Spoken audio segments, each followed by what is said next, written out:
So my alarm came on. So anyway, I would watch all types of little dances and stuff, and you know, just I play E in the park. Okay, not right now. And then I would do like interviews and stuff. Not do interviews. I would watch interviews and stuff. And then also, what is another thing that I would watch? I would watch like music videos. So I never really watched vlogging. Even when I did find out about it, it wasn't until I got pregnant. That's when I started watching vlogs and stuff. So the first little vlogs I would watch was Chrissy and Damo and Chrissy or whatever. I don't know, like y'all probably don't know them if y'all like new to YouTube, but yeah, back then it was this little couple on there, and it was yeah, Chrissy and Dominique, and they were both girls. Yes, they were, and but they were a couple, and it was like cool. Like, so when I had first came across their channel, I didn't even know, like, I just thought like they were friends, and then I saw them kissing. I'm like, oh, okay, so this is like a couple. And then one of the girls had went to go get like pregnant at the doctor, so they could have like a family and stuff. I'm like, oh, okay, so it got interesting. But before that, like even then, I was watching like, you know, dancing and stuff. Bring It, Coach Diana, Jackson, Mississippi, not like the cheerleading. I'm talking about the major dancing. Bring It. So yeah, I would just watch that and stuff, and then it wasn't until I had got pregnant, because like I was like mainly always on the go-to, so I really didn't have time to sit down and watch no vlogs or nothing. And I was like in a relationship, so if I did sit down and watch some TV, I was most likely watching like movies with my boyfriend or something, or like, you know, like watching videos with him, like just like kind of like, you know, like chilling with him or looking over his shoulder watching whatever he watching. So anywho, whew, child. So, even now I'm just talking like, cause, like sometimes I'd be like making video, like I made plenty of videos, but I just felt like I was being like, I was putting too much of myself out there. So I'll probably post them like later when I feel like, you know, but for right now, I'm just not like, I'm trying to be transparent right now too. So I'm trying, but, yeah, so, and right now I'm just talking, like, I'm just, like, talking, I'm just saying anything, talking about anything. So, anywho, so it wasn't until, like, oh, okay, so, like, I used to be on the go and stuff, like, I didn't even have time to sit down and, like, really watch no vlogs. So, when I got pregnant, I really, like, kind of had to sit down, like, I worked kind of, I was kind of, like, still on the go, up until I was, like, about, give or take, like, I was on the go up until I was about like 7 months pregnant. And then that's really when I started to like fully sit down. But even then, like, I would just go to work and then come home and like, you know, like I would just go to work and come home. So, so I did like this little security job, and it was getting hard for me a little bit because I was like literally 7 months, like, you know, 6 months, 7 months pregnant and on my feet all day. So, and I got, yeah, anyway, that's besides the point. So now that you know, like I'm into like the vlogs and stuff, I be beating myself up so much, so to the point, because I really, like, y'all don't even know, like I used to do like so much fun stuff back in the day. Like I could have just been vlogging, you know. And like now that I've been by myself, like sometimes I don't even want to pick up the camera because I'm like, I don't even have really nothing to do. Like, I know y'all don't want to see me just clean my house all the time, but I'm like, some people might like want to see that or something, because that's really all I do. Like, and then I do like other stuff, like, you know, go to the grocery store, but I really just do like online shopping. And like I just, you know, do my daughter's hair. We do like, you know, I do little stuff with her. So but like I feel like that little stuff is like more for her channel, you know, like more for like a kid's channel, not like for my channel. I mean, it could be like for my channel because like, you know, I am a big kid, but I feel like I want to do like my own little like my own little personal channel. And then like, you know, like of course, like when I start getting views and stuff, you know, I'm gonna have to kind of watch the type of content I post. So then that's gonna turn into my main channel. Then I'll make like a backup channel, like a personal channel again, another personal channel, another personal channel, and then just draw a stick, and then her little channel. So yeah, that's really what I want to do. And yeah, yeah, you'll probably see her in all of the channels, on all of the channels. But you'll probably just mainly, yeah, I guess you'll see us on all of the channels for real, for real. So, but more so, like, when I get, like, a backup channel, like, when I just want to, you know, keep doing, like, little stuff like this, you probably just, yeah, mainly, yeah, it's gonna be the same. I'm gonna just have to watch what I post, like, you know, like, when I start getting, like, little views and stuff. But for right now, I think I'm good. Like, yeah, so, anywho, when I had to sit my tail down somewhere is when I finally start watching like vlogs and stuff. And then yeah, so I watched like the first of the vloggers I was watching was like that little Chrissy and Damo, and then that little vlogger, the YouTuber house, Chris and Queen, Jazz, Armand and Trey, that little group. Yeah, so then I was watching them. And then I just kind of like bounced around to different groups and stuff. And then yeah, I kind of been like hooked to watching vlogs ever since. I don't know, you gotta draw her blanket. Don't take my phone. I don't want to play that. Here, you have to turn that off. No. Okay, draw her a blanket. For that? A square. So anyway,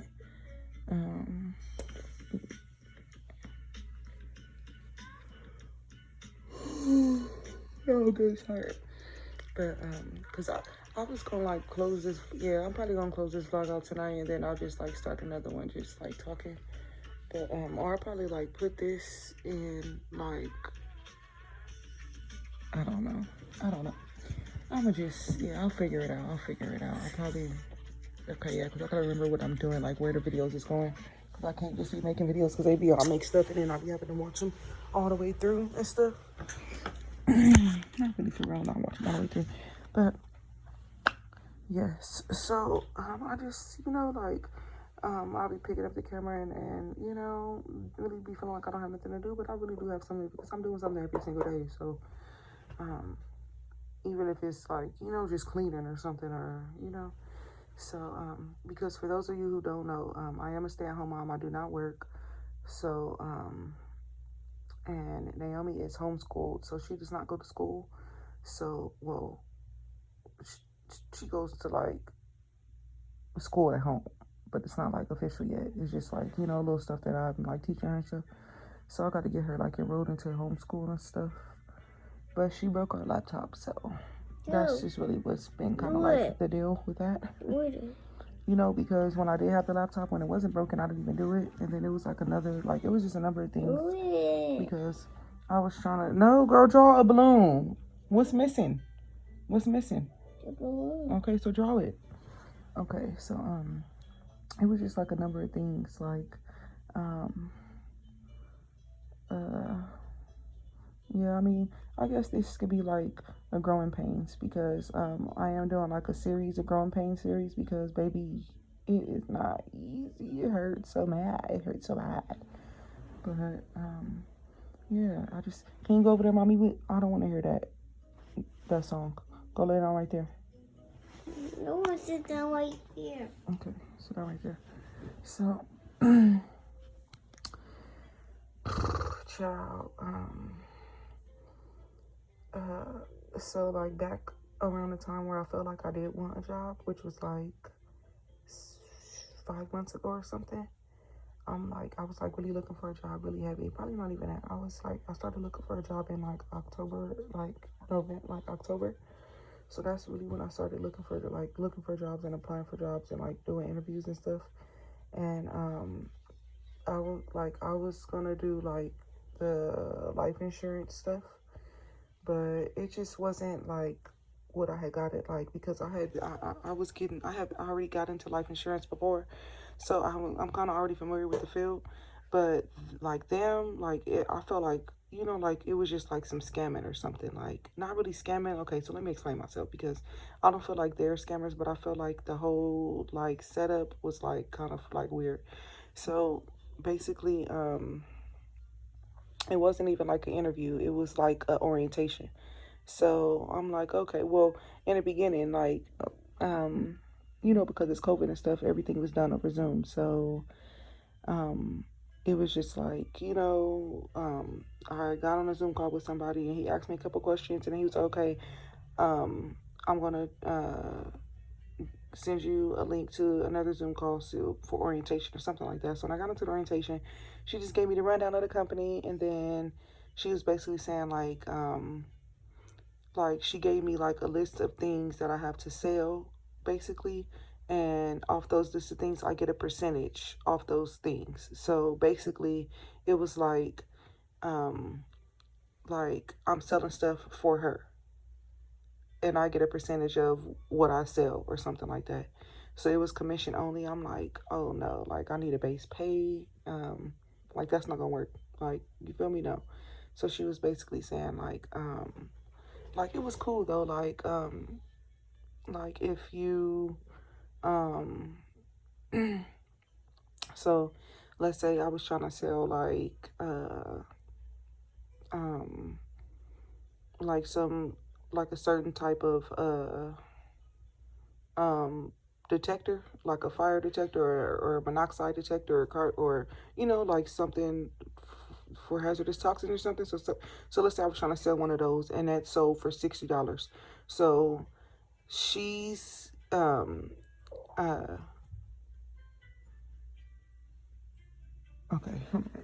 What am I trying to say? Okay, so let's say that that's on the menu for $60. She would get like say excuse me. Say excuse me. Naomi, say excuse me. And go sit down and don't be over here passing gas. So let's say the little thing was $60. She would get the 40 and I would get the 20. So, but I'm doing the work, you know? But like I'm doing it like so I'm not selling like the products for myself. So like versus, you know, like she just don't want to have to do the work. So she's going out to try to find a salesperson to do the dirty work and then just give them a percentage of what she's making, basically. So I'm like, oh no, I'm not really interested in doing that, you know?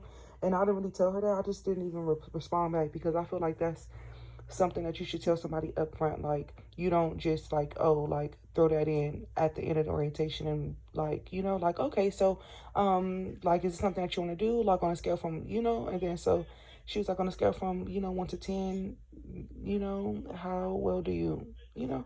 So I said like an 8 and she kind of got offended. She was like, okay, well, like, why would you say an 8? Like, what don't you like or something? So I was just kind of telling her like, I'm kind of, you know, I'm kind of familiar and you know, like I don't like the whole pyramid scheme type thing. So I did say that though, so she kind of knew like when I didn't. Oh, and then I had to like give her money for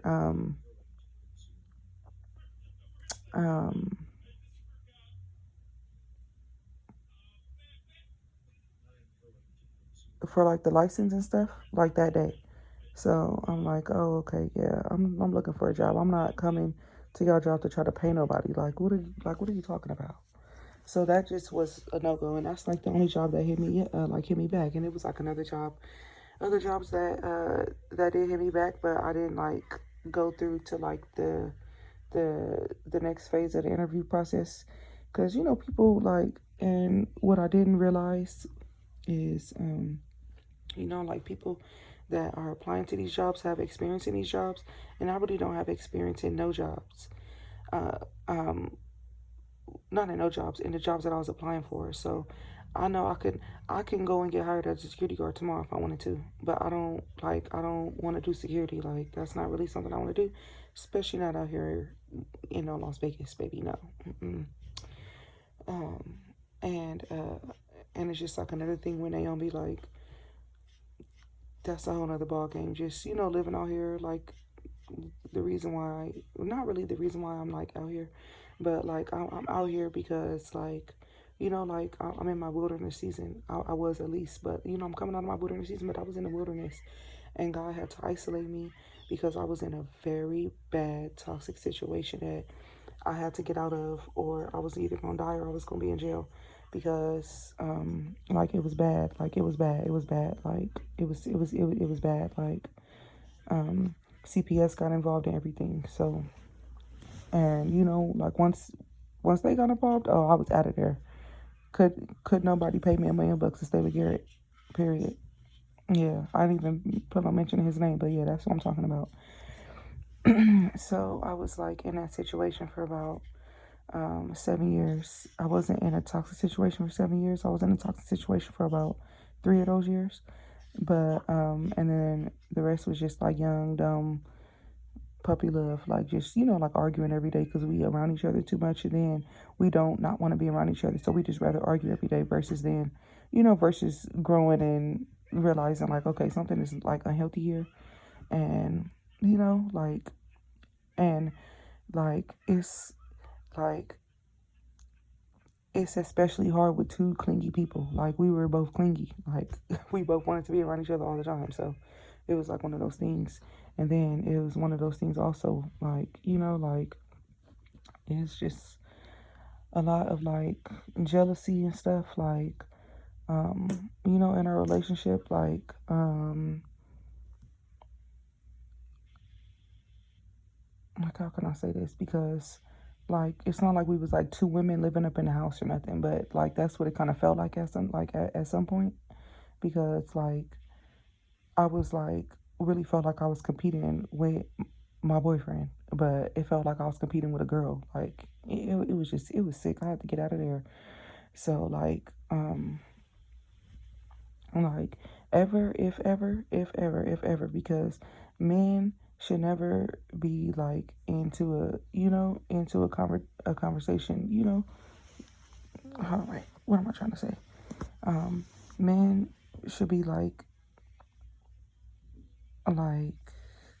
like masculine, like a rock, like a hammer. If y'all know what them words mean to me, men should be like a rock, masculine, like a hammer, like, you know, like not really like the type of stuff that we was arguing about, the type of stuff that will bother him. Like men shouldn't even be bothered about that type of stuff. Like, you feel me? Like that's really how I felt, and I felt like I was really like the masculine one, and he was like the feminine one. And you know, like it was all like, you know, like a plan of the enemy for real, because I knew I actually knew like I don't even know I was gonna be talking about this, but I guess I could talk about it a little bit. So I didn't even really know that I was going to like be with him for so long. Number one, I had dated him when I was like a kid, like 14. And like we had like pecked or something. And I remember like writing down in my little diary like like I don't think this is gonna work out with me and Garrett, because like I didn't feel no spark. Like I didn't feel the spark or something like that, because like I've had like when was that, before or after? Okay, so at that time I only had like one other like little boyfriend before him or whatever, like in like middle school. And like I don't know, like sparks used to fly with us, and I was a kid, but I knew, I'm like, hold up, like something is happening like between me and this boy. But when I had pecked Gary, I was only 14, and I had wrote down in my diary. I wish I had, well, my mom had found it, so my mom had found my diary, and she had like, I got in trouble and she threw it away or whatever. So no, she didn't throw it away. Yeah, no, she didn't do me like that. She was just like, I didn't even really get in trouble. She was just like, you need to be careful. Y'all know I don't play that. You know, boyfriends having sex and all of that. Not that I was writing about anything or having sex or anything, but I had got caught like talking to my little boyfriend in middle school, girl. Y'all, I mean not girl, because it's probably like men watching this too, or boys or whatever. But I had got caught talking to my little boyfriend or whatever. Y'all, this is my little boy. This is my little, yeah, okay, y'all. So, I was going to Fleming, like 8th grade. We was like going back and forth talking on like AIM or something. And we was like talking about some inappropriate stuff.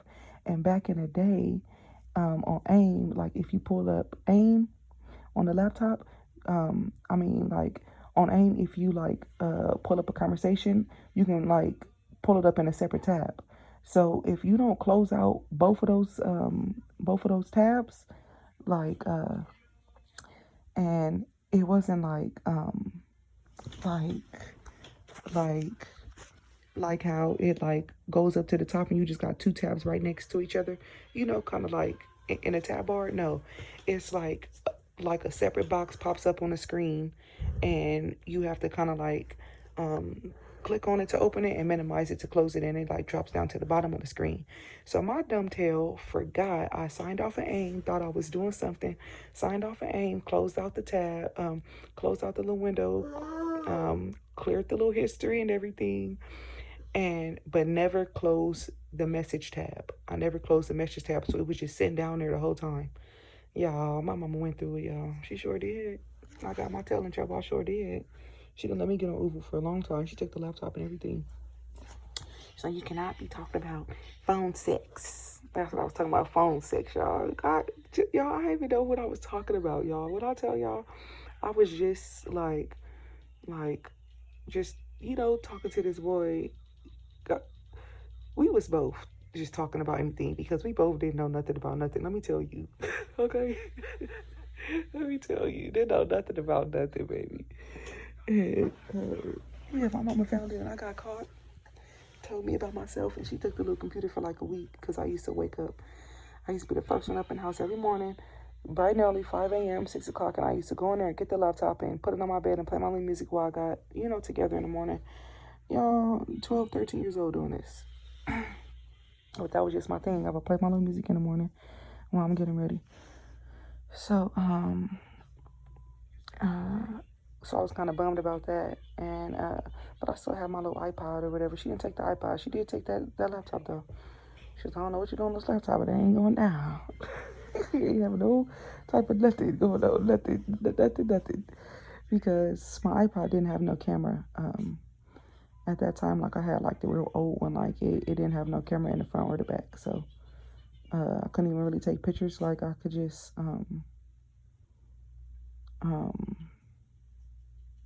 did my camera? Yeah, I think that one didn't have no camera.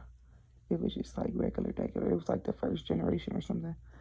So I'm just talking about anything. I hope y'all see me. Whoever here, y'all, yeah, y'all,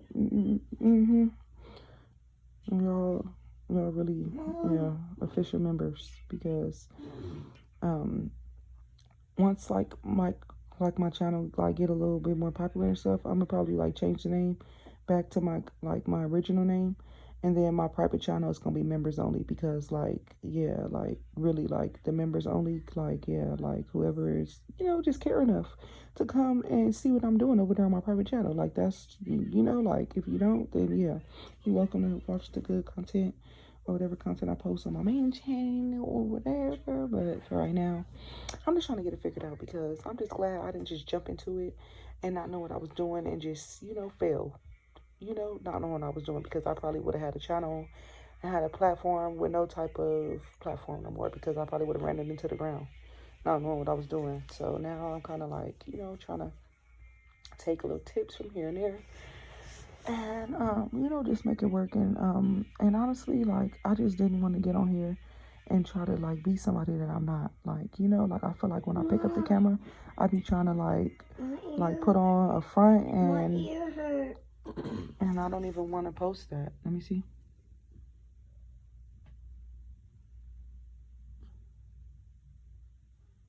And your ear hurts? Okay. It's the burgers in there. There's burgers in there? Yeah. I think it's just irritated because you've been coughing. Okay, come lay down. It'll feel better. So, yeah, I just wanted to just be my authentic self, and I finally got past that little barrier where I'm like, okay, I'm not about to put on, and not really like I'm not about to put on, but I can't. Like the video that I was like taking where I felt like I wasn't being my pure authentic self, I just didn't even post them, or I'm probably not going to post them. But the other ones where I was being totally super transparent, I also didn't post. It's like, okay, Christina, what are you going to do? Are you going to try to like create this character? Because I do have like a alter ego or something. She don't have a name though. Does she? No, she don't have a name, but it's just like my alter ego. Like, like my most best. Like when I feel my best. Like her, she's her. So, and then like Christina's just like my little like regular little self. And then I have like a really nasty, ugly side to me that I really want to die because she's not pretty at all. Yeah, I'm definitely in the process of planning her funeral. So, yeah, because like over the years, just like, because as a child, I really, was like an easy target for people. Stop that. Because of the child, I really was like an easy target for people because I was so like bubbly and nice and stuff. Like, I did get bullied and stuff. But believe it or not, my biggest bully was my twin sister. So like that like kind of like messed me up a lot. Like when I got into like middle school, I like used to like think about it a lot. Like dang, like like I was getting bullied at school, and then I have to come home and like I got to like fight with my sister, and then like she bullied me too, and not really so much bully, but we used to like get into it and fight all the time. And like one time I hit her real bad, and like she started like bleeding and stuff, and she acted like she was gonna die and stuff, and we was kids, so that kind of like traumatized me. I'm like, oh snap, like probably not gonna hit her again. And she used to kind of overpower me. And then when I did used to fight back, she used to be like just such this drama queen. Like I don't know, she just used to be so dramatic. Like I really did something to her, so I just didn't used to understand it. Like, okay, this is crazy. Like, but you don't want to get hit back, so that kind of like bothered me a lot too. So I kind of like started like taking up for myself more in like high school. Like I kind of like made a conscious decision, like no, like that's not happening. Like, and like when I get to high school.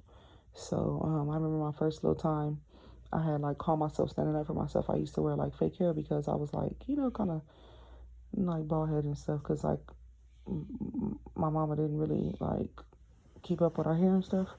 So and not really so much keep up with our hair, but when we was kids, my stepmom, I had like pooped in the bathtub, and my sister and my baby sister was in there, and my baby sister was like a baby at the time, so she just thought it was like the craziest thing that I would poop in the tub. But I'm a kid, I'm like 2 or 3 years old, and my little sister is like a baby, she like 9 months or 10 months, and so it was like only like like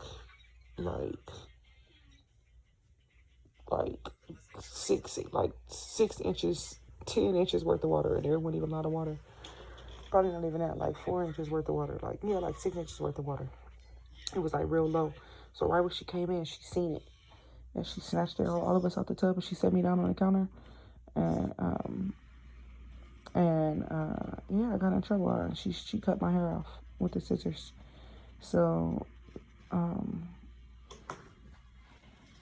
it just kind of like, I don't know, I kind of just been bald headed like ever since. Well, not ever since, because like I have grown my hair out like since. Like it's not like like back then it was like like like I couldn't even really like fit it into a ponytail, like into one ponytail for real, because it was so short. And then when I finally could fit it into one ponytail, then I started like wearing fake hair and stuff, because like even then at like Fleming and stuff, I used to get bullied there. Like it was just like like a lot of like little like stuff. And not really like so much the girls would bully me, but the boys, it was like the boys. But I'm like cool with them like to this day. Like we kind of like just got over that little patch, and yeah, like yeah, we cool. But I feel like like people, like kids is just like kind of like cruel, and they don't be knowing, like all kids know is just talk about each other. Like these kids that I have that be at my house now, I'm constantly telling them, stop talking about each other. That's all y'all do. All y'all do is talk about each other. Like they really be getting in trouble. Like they know when they come, when we go to Christina's house, yeah, we ain't no, talking trash and stuff like that. Like the most they can get away with is saying like,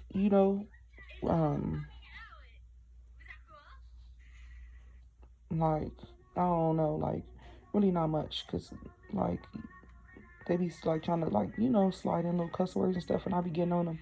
Like, you better watch your mouth. But sometimes it be funny, bro. Like, I really love my people. Like, these kids is really, like, life, bro. Like, these kids is, like, the future. And I just be looking at them like, y'all just don't even know how good y'all got it. Like, they just, they just living their best life for real. And it's this little kid. His name is Man Man. And he's just, like, the sweetest little thing. But he's so, like, he's like a Sour Patch Kid. Like, he's both. He's like off the chain, knock you upside your head, slap you in your head. Not me, but like, and then like, but it's the sweetest thing. Like, you coming up and asking for hugs and stuff. And it's not even like, cause some little boys is like that. Like, ooh, like, yeah, it's one of them. He like that. I don't let him hug me. I'm like, cause you be trying to be too, cause you're not, like you're not hugging me being sweet. Like the other little boy, he just like love. Like I can tell they be like, at home, he be getting loved on. The other little boy, he trying to be all fast and stuff. Like, no, he tried to hop behind me on this little twirly swing thing. But the way he did it, I'm like, you hopped on there like you was my man. You do not get behind me like that. And then he was, I don't know, he was grabbing on me, trying to hold me on that. So I said, I was laughing because it felt like a grown, I'm sorry, it felt like a grown man. I'm like, and this boy is like 11 or 12 or something. I'm like, oh, heck no. So I'm telling him like, you need to stop. You don't grab on me like that. but yeah. So I don't even know how I start talking about that. Oh, these doggone kids talking about each other. So that's all they do is talk about each other. So yeah. So I just try to instill that into them now because yeah, kids like they just do what they like, just trying to take the light off of themselves or whatever, so to say, basically. But yeah, I ended up getting cool with my bullies. I had like 3 bullies. I think it was 3 of them. It was like this little pack they used to hang together, and then and they had like girls also in their pack, but it was like mainly the boys.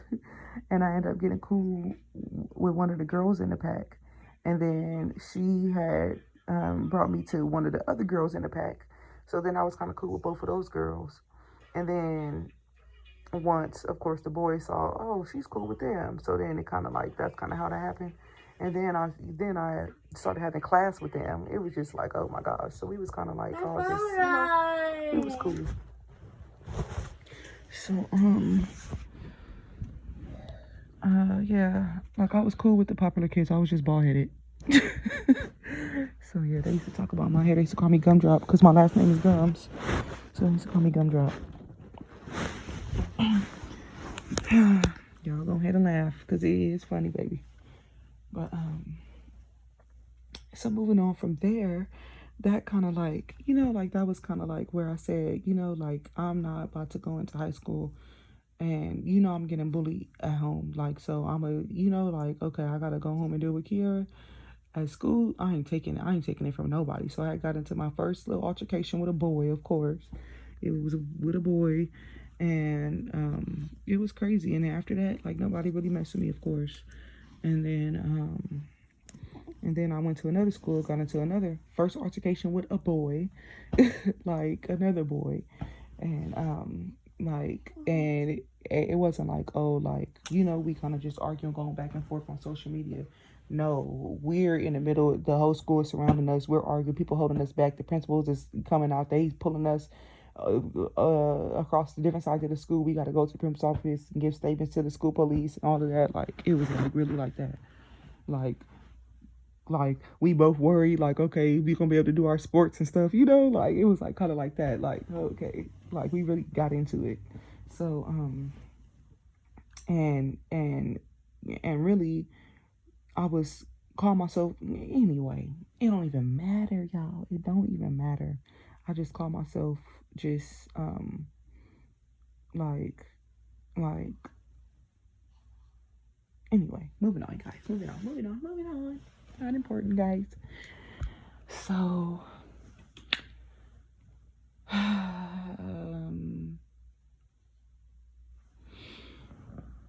when I finally like got into like high school, ninth grade, that's when oh, okay. So after I had left middle school, like I had a little boyfriend or something, or something, right?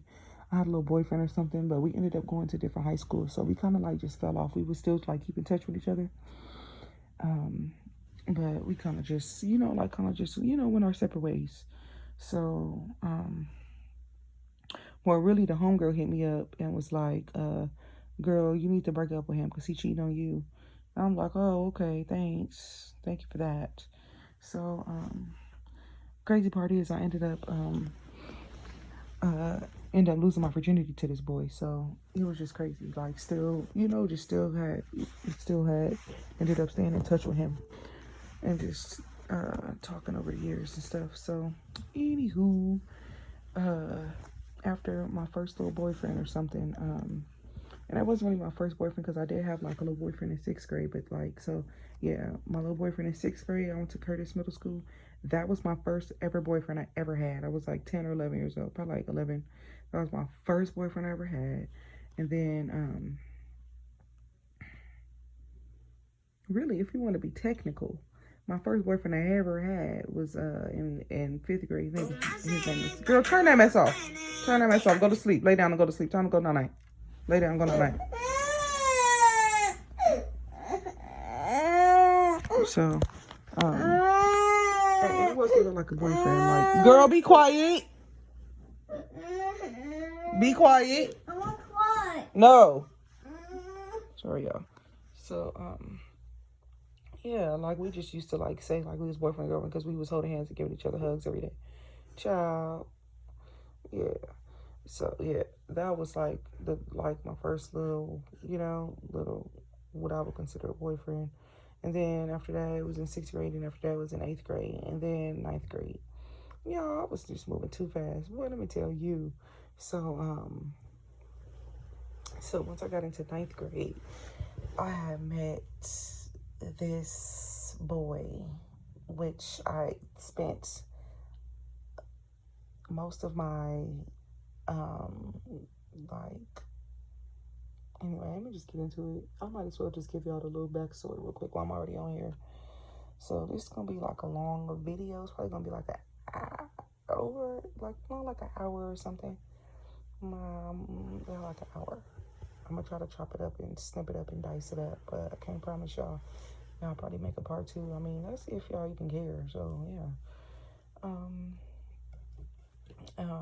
Cause really, like, I was just doing this, just my own visual diary, but yeah, or audio diary or whatever. But I don't know. I might post it. I might not. So anywho, make a long story short, I mean, I'm talking like I'm gonna post it, so it seemed like I'm gonna post it. So anyway, make a long story short, I'm a little boyfriend, my little yeah. He wasn't even my little yeah because I told y'all,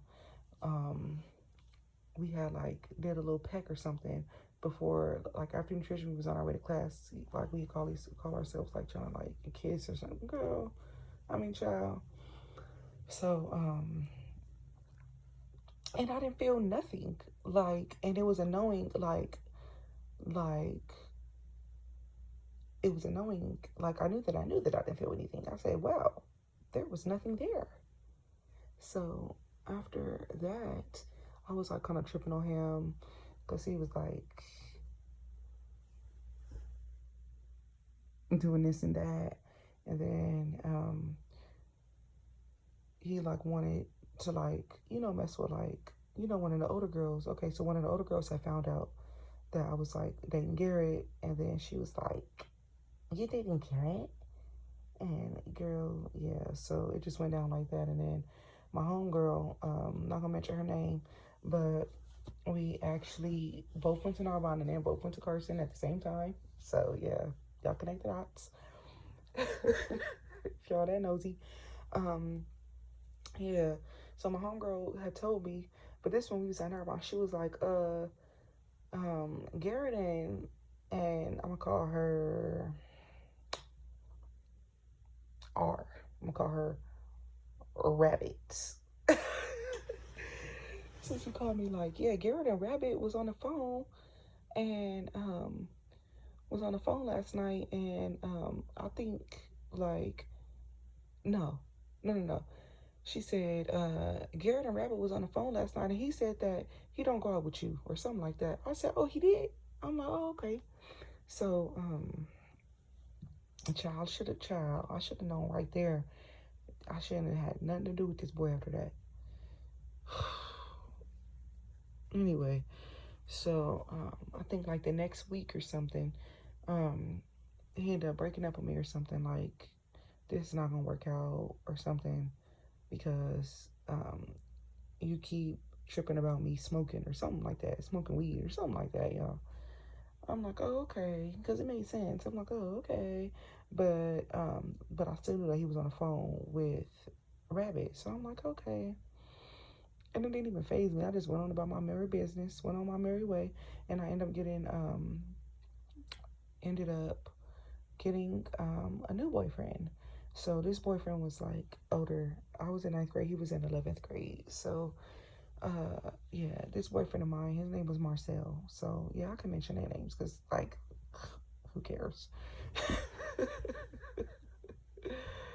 But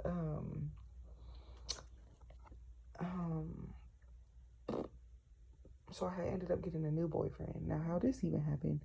I was running track. I was running track and field because I couldn't really run track and field when I was like a kid because my mama didn't have the money, and I didn't even know that like that was a thing, that like kids was running track in like groups and stuff. Like I didn't know like that existed until I had got to middle school, and not Curtis, until I got to Fleming, and like all my friends was like running track, and I'm like, don't you gotta be like in high school or something? They're like, no, like it's like for kids. But my mom couldn't afford it at the time, so I didn't run. They used to go to the Pop Warner track meets sometimes here and there with my friends, but that's about it. So when I did get into high school, I started running track, and I met a boy, of course, at track practice, and he wasn't even running track. He just came to track practice like well, he was running track, but he didn't used to like come to practice. So he just happened to come to practice one day, and we were just sitting there. He was like kind of like flirting with me and stuff, and like just making little comments, and yeah. So we ended up just like hitting it off from there. We ended up talking and stuff, and then like the next week or something, I saw him at the Boys and Girls Club, and then we really started talking after that. Like we exchanged phone numbers and stuff like that, and then we became like a little thing or something. So we was like talking, and we was like dating, and he was like taking me out on dates, and yeah, like I think yeah, Marcel is like the best little boyfriend I had. like so far, like as far as like when it came to like being a gentleman and making me a priority, putting me first, and just like making sure like I was good. Like if I wasn't good, he was not good. Like I can honestly say like this boy was in love with me, like for real. And like he was just like literally taking care of me, like where my mom couldn't. Like so like he would be like paying for like track stuff. Like y'all, come on now, y'all know this is nothing but God. This boy, this 16-year-old boy, going out here getting it, trying to do whatever he can to pay for his girlfriend track stuff, buy her track shoes and this and that and this and that. So, and he was feeding me. He'll be feeding me good. He'll be taking his mama car, and he'll come pick me up, and we'll just be going on dates and stuff. Sometimes he'll ask his mom, so then I'll like and those times when he did ask his mom, I'll go over to the house, like so then it felt like it, like what a relief, we not like sneaking around, and like ain't like no curfew and stuff like that. Well, of course we did have a curfew. Because his mom was like real respectful of me because I was like younger, and my mom and my dad had already kind of like made it an issue about like me getting pregnant and stuff, like because they kind of already knew we was having sex. My mom, she didn't really want to believe it, but she kind of like part of her knew and part of her didn't know. Like she did know, but she didn't know, if you get what I'm saying. Like she didn't know, but she had a feeling. Yeah, if I could say it like that. And then was just praying, like, okay, if they are doing it, Lord, you know, just praying for us, basically. So, and then on the other hand, I had a godmom who was really like in the mix. She was all in my face, all in my business, bro.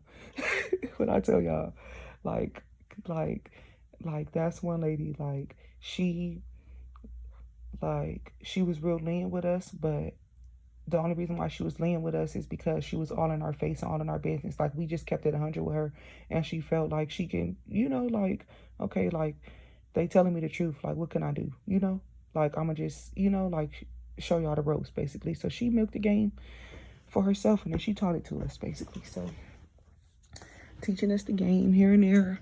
Like, that lady is really where I got on my game from, for real. So anywho, and of course, you know, like, just life experiences, but her, yeah, like, just watching her and just like picking up little stuff from her, she really did it for me. So so after my little boyfriend or whatever, I mean, not after my boyfriend, he was still my boyfriend. So this is like the ending of, like, this is like the ending of, like, oh, come on, Christina. So that little Garrett thing happened in 9th grade. So I met Marcel at the end of 9th grade. Yeah. So I met Marcel at like in like second semester 9th grade track season. And then we kind of like was talking all the way up until 20. Okay, so we lasted maybe about a year or two. Okay, so let me do some math, y'all. So I was my little boyfriend or whatever. Y'all, he really did everything for me. If I asked that boy to do, like, he would really do it. He even like was going, y'all, he was going to school and everything. He was like, he would get up every morning, make sure I was good. He would like try to come and, like, you know, try to come give me a little kiss or something before, if he could, because at this time I was staying with my godmom, and she happened to be staying in Harbor Village, and he lived in Harbor Village, so we only was like a building away from each other. So we would be sneaking out, child. We was doing the most, child. Like, that was really like my dog. Like, when I say, like, we just created like this bond, like, you know, just being together almost every day. And then but then, you know, going home at the end of the day and then having that like away time to miss each other. And of course we used to talk and stuff, but still having that time away, you know, not physically in each other's presence, that's healthy. That's good. You need some of that. You need some of that, because our relationship was good.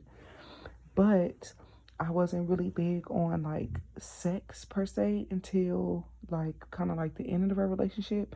And I think that really put like a tear in our relationship, because I could tell. And he wasn't even the type that like was like, you know, like really like on me about like doing it or anything, because he really didn't. Like, he wasn't even that type. Like, we we did talk about it and stuff, but I just felt like, yeah, like, he just wasn't that type of person. So like, we just kind of like eased our way into it.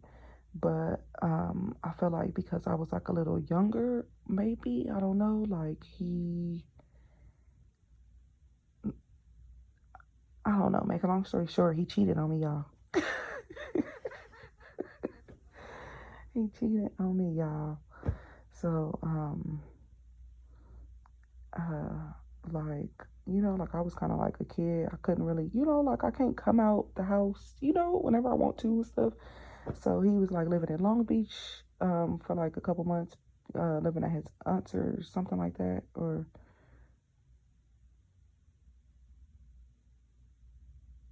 I don't know, he was living at his aunt's or something.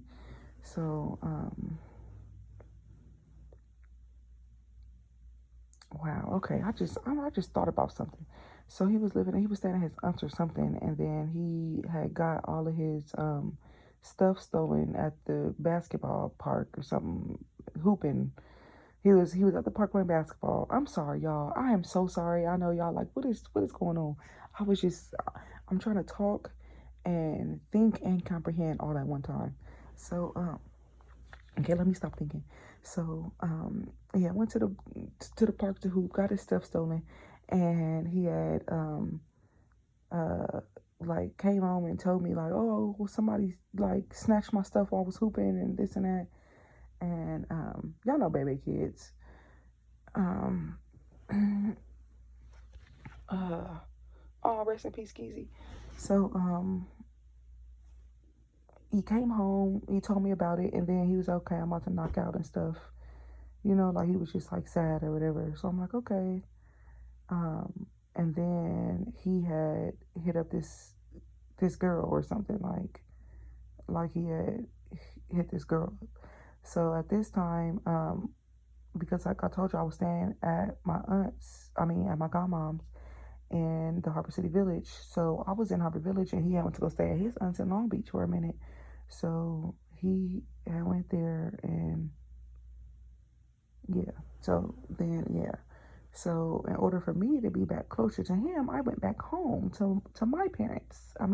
Yeah, to my mom's house, because we was kind of like just, and we wasn't really kind of like staying at my godmom's really. We was just overstaying our stay.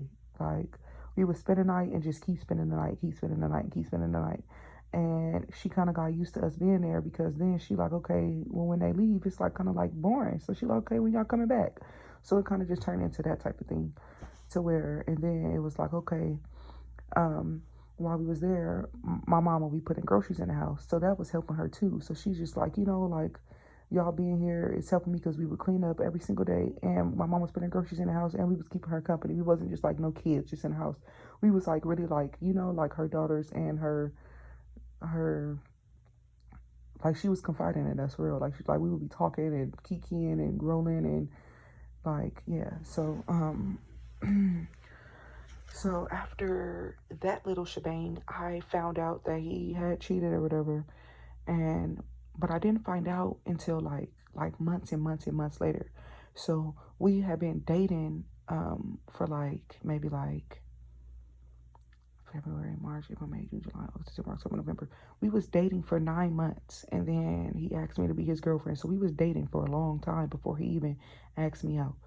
But we was like already kind of like doing like the whole boyfriend girlfriend thing. But he I guess he realized like I ain't even really asked this girl to be my girlfriend. Oh no, that's what it was, because he was like we don't really have a date, like, and like we've been together for all this time, and like like we don't have a date basically. I'm like, yeah, you're right. So he kind of like surprised me, and he took me out to dinner and stuff, and then he kind of like asked me out like at dinner, and it was like real cute. He was doing his thing. For him to be 16 years old, he was doing his thing, y'all. When I tell y'all this man, because a lot of the men 40 years old don't got nothing on this little 16-year-old Marcel that I was dealing with, okay? So, y'all, this boy. Anyway, I'm gonna get past that. So, after I had like kind of after I had found out he cheated, like I had like resentment towards him, basically, because like he had like proved all the people right, like that was in my ear. You have like those friends that's like most times haters anyway, but like those friends, it's like, he's older than you don't need to be dating him, he's gonna cheat on you, he like you're like you're young and like this and that, so it was like validating everything that they said after I found out that he cheated. So I was like, man, I would be passive aggressive with him. I would I would be mean to him, um yeah, um and I knew like I really didn't didn't want to not be around him. So, but I knew I was upset with him. So, like when we got in each other's presence, I would be mean to him, and it was just like he was really like dealing with um what do you call that, like mental and verbal abuse, because I would like be like talking mess to him and stuff, and like it just got bad, especially towards the end. Like I would be like talking like mess to him, and then like I would be like mentally abusing him, like uh what are some things I would do to him? Like,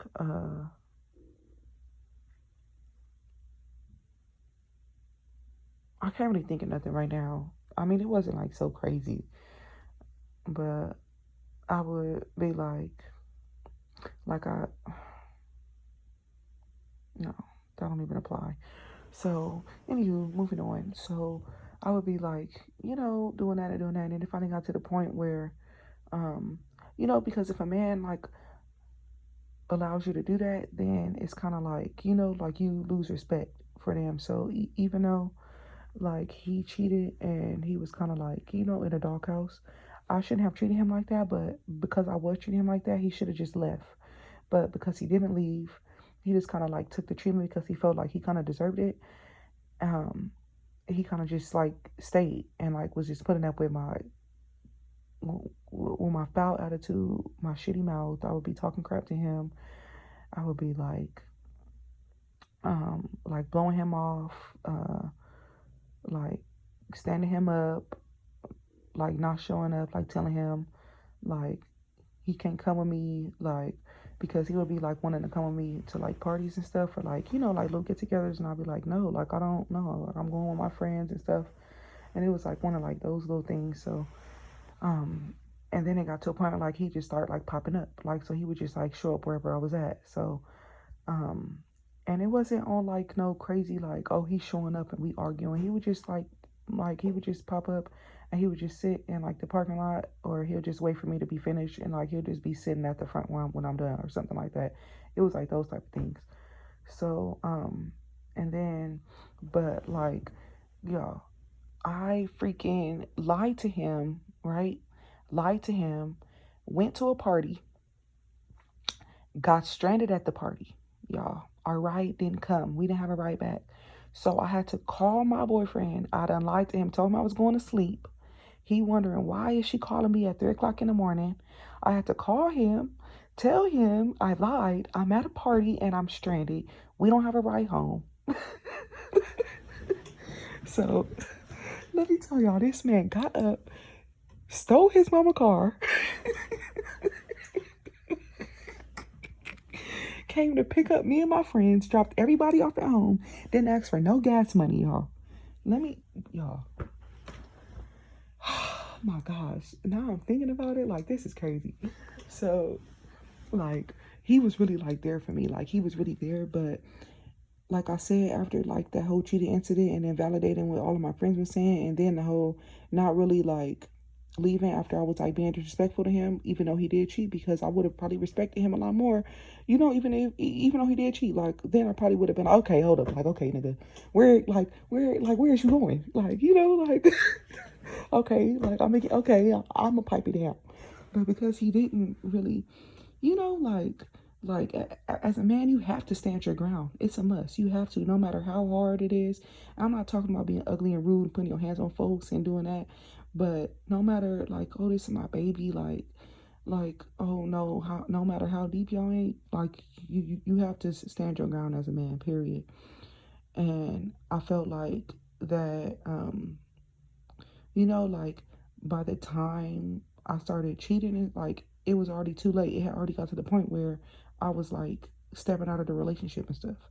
So, and not really feeling bad for it, because I felt like, like he did it to me, like, and that's where I went wrong too, because I should never did him like that. I should have just went on my merry way after he cheated and bossed up on him. So, so I did a lot of damage to that boy. Just in the way we ended, because it ended so like tragically, and not really so tragically, like it didn't end very tragically, but I started like, I started cheating and stuff. I started messing with my little old faithful, y'all. Like everybody got that like one person that you can call and they gonna be there. So my little old faithful, my first little not my first little boyfriend, my little boyfriend from 8th grade, y'all. Yeah, he was my old faithful. So I just gave him a call. He was happy that I was giving him a call because he didn't want me with the boy anyway. He would tell me all the time. And then And I kind of already knew I was like kind of like falling out of my relationship because I was on FaceTime with my old faithful. Like when this boy would call, I would answer. And at first, like I stopped taking all his calls because I was in a relationship and I respected my relationship and I respected my man. But after he cheated, I didn't respect him, which made me not respect my relationship because yeah, that's who I was in a relationship with. And I don't know, like really, I can't really speak on his part. I mean, we did talk about it like afterwards, like years and years later, because he didn't even really know why I treated him like that. Um, so I finally did, like tell him like, yeah, like that's really, like what, like really kind of like. That's why I said, like basically it was fuck you, basically. I'm sorry, y'all didn't mean to cuss, but he was just like, dang, like he was just like apologizing, like I'm so sorry for doing that, like because like at that time I was like venting to him about what I was going through at that time, which was like in 2020. Yeah, so I was venting to him about what I was going through in that moment. So he was just like apologizing, like, "Oh my gosh, I'm so sorry. Like I didn't know, like, like had like if he know, like if he knew." He said like he wished he would have fought harder, basically, because he just thought like, like we just like we just like I just didn't want him or something. He was like, because he was basically saying like that he could have fixed because like that was on him and but then like just what I mentioned too, the other part, I don't really feel like it because like the whole respect thing. So and I didn't really mention that either, but because like you just kind of tend to be that way, like when you in love with a girl, you just like her little punching bag, basically, and you're not supposed to be like that. Like you have to keep your ground, you gotta stand your ground, or this woman is not gonna respect you because women have a way. We have a way about us. We have a way about us that it's like, like, yeah, like um, if this, like, if you love us, like when a man loves a woman, we can get y'all to do anything, and it's kind of scary. Like even with the Adam and Eve thing. So so yeah, so that was that, and then I started like kind of cheating, call him my old faithful. I was messing with him, brought him over to the house, y'all. It was crazy. Um, and then called called up who else? I was messing with like, oh okay, no, that was the okay. So I was messing with my old faithful, my boyfriend, and my little new boyfriend that I was talking to at my new school. Okay, so this all happened. So that little situation happened where I got cheated on or whatever. I had ended up, took it on the chin. Like, okay, stay with him. It's not like like he didn't dog me out or nothing for staying with him. He actually got like softer. Like he was like, like the whole respecting guy I mentioned just now. So it was like kind of like one of those things. And it was just like, okay, um, um, my track coach had ended up quitting at Narbonne, so I ended up going to Carson to run track, follow my track dreams, and like only reason why I went to Carson was solely for track. Had I like if I just didn't care about track, I'm like, okay, my track career's over because yeah, I probably would have just graduated from Narbonne, but I ended up going to Carson after 10th grade, so I went to Carson 11th and 12th grade year. So once I got to Carson, I met a boy. His name was Johnny. Now Johnny, y'all. I ain't never met nobody with game like this, y'all. Johnny, like, y'all. Johnny could be a pimp, y'all. Like, he, like, not with like the rhyming and stuff, but he got game like a mother, y'all. And we really be lying to you.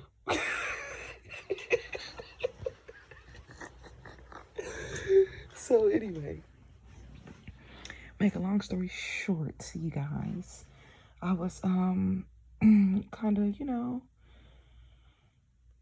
going through that little stuff with my boyfriend or whatever, and so I'm messing with my old faithful here and there, and it wasn't really consistent, a consistent thing with me and my little old faithful. Like we would just hit each other up when we needed each other, and we were just there for each other, and then it was just like, like it was like nothing, and then we would just tap on each other like, hey, what's up, how you doing? And then maybe a FaceTime call, or it will exchange a couple poems or something like that, and then we will talk to each other for like 6 months, 7 months, 8 months, 9 months, a year, or something like that. So and then so me and my old faithful stopped talking, and then I started talking to Johnny. So Johnny, y'all, me and Johnny put me on some of the best music I still listen to this day. So that's really like where we kind of clicked. So we was running track together, and he was just gaming me up, y'all. He was gaming me up, and we was like the same size, and that's what really got me like, okay, this boy, he really confident. Like, do you know, like I could put you like, no, like I could pick you up and put you on my hip and carry you like a baby. So this boy, like he was just confident, and he didn't care about his like how small he was or nothing. He was just like, like, yeah. So he was just gaming me up or whatever. Y'all fell for it. I still had a boyfriend or whatever. So he was like, yeah, well, I could be your side nigga or whatever. Like, I'm like, this boy is crazy. Like, he was like, man, I'm just trying to do anything just to get next to you. He was like, I don't care what I gotta do to get next to you. So y'all like telling me anything, y'all. Good thing I didn't do nothing with this boy. So um so like I said, didn't do nothing with the boy, so he ended up messing with somebody else, but I ended up like breaking up with my boyfriend for him. So it was just like, what in the heck? So y'all, guess who ended up at Carson High? Yep. Y'all, Garrett. Yep. Garrett is there, y'all. Garrett is at Carson High, y'all. Who would have ever thought? So y'all know the story. I started messing with Garrett, and I was kind of like already messing with one of the track coaches. I'm not gonna mention nobody's name. Not like the track coaches, like one of the adults. For anybody who's listening, that I ran track with at Carson High. It was one of the Carson High alumni. He was in college, and he used to come back, and yeah, they used to help out. Like the alumni would come and help out, with the track and stuff. And yeah, so I started talking to one of the dudes, and then I started talking to Garrett. So that was a thing, y'all. And then me and Garrett been a thing ever since. So yeah, that was like a little rundown of my little background history. So I had like 3 boyfriends, including Garrett, up until this point. So oh, and Johnny, but yeah, Johnny never asked me out. We would just like, he would pick me up for school in the morning or drop me off after school, after practice, or we'll like, just meet up. Well, not even meet up. He'll pick me up, and we'll like just chill in the car, listen to music, vibe, just be chilling and stuff, looking at the views and stuff. Yeah, just like little stuff. So, child. Then I ended up going to the continuation school on the side of Carson High, and Johnny Grandpa was the principal, y'all. So I did get a lot of leeway there because of like my little situation with Johnny. Like, his name is Mr. Johnson. So Mr. Johnson knew exactly who I was. Okay. So that was that. So yeah, started messing with Garrett, y'all, and I feel like it was great in the beginning. Yeah, that's what I feel like. I feel like it was great in the beginning. This might have to be like a little part 2 because this kind of getting long, y'all. I don't know, it's over an hour already. But yeah, like this is something you can just, yeah, if you're bored, yeah, you listen to it. You don't got nothing to do, you listen to it. If you're even still listening. But yeah, so Johnny, what am I talking about a Johnny for? So Garrett started dealing with Garrett. Me and Garrett, how do we start dating? Okay, so I was dating Johnny, and Garrett had like, shot his little shot or whatever. And I'm like, I don't even look at you like that. Like, like I look at you like a brother. Something I told him. Something I told that crazy boy. He's like, I don't look at you like no sister. Fool. Like, he's like, I want you. So I'm like, oh, okay, well, like I'm with somebody right now. So y'all, he didn't reply. He cut me off, y'all. He did not talk to me. When we came back to school that next day, he did not talk to me, y'all, for like a whole week or something. And then finally, we just start back talking and stuff. And then after we start back talking, he just got kind of like really touchy feely and stuff. And I kind of liked it. And then it just kind of like, we just kind of turned into a thing. So, and then in that little week of him not talking to me, I kind of fell out with Johnny because he was talking to a girl at the continuation school, y'all. I said, these niggas, man. So that was that, y'all. Now this was years ago, but I feel like it, like some memories is really timeless. Like it really feel like, it could have happened, like last month or something. Like, and I'm just talking about it. Of course, like the memories is not that fresh. Like I can't like give you every single detail, but yeah, these memories is timeless for real. So, in the midst of me, just trying to find myself and, like I was going through a real tough time because I hadn't talked to my dad. So my friend Anjali, like she was really there for me during that time. I was just like kind of like having like going through like a mental breakdown or mental crisis or something because I was having boy problems and I didn't have nobody to talk to about it. And I'm like, dang, like I'm having boy problems and I don't have no man that can help me with this because at that time my mom and my stepdad had broken up, so that wasn't an option at the time. So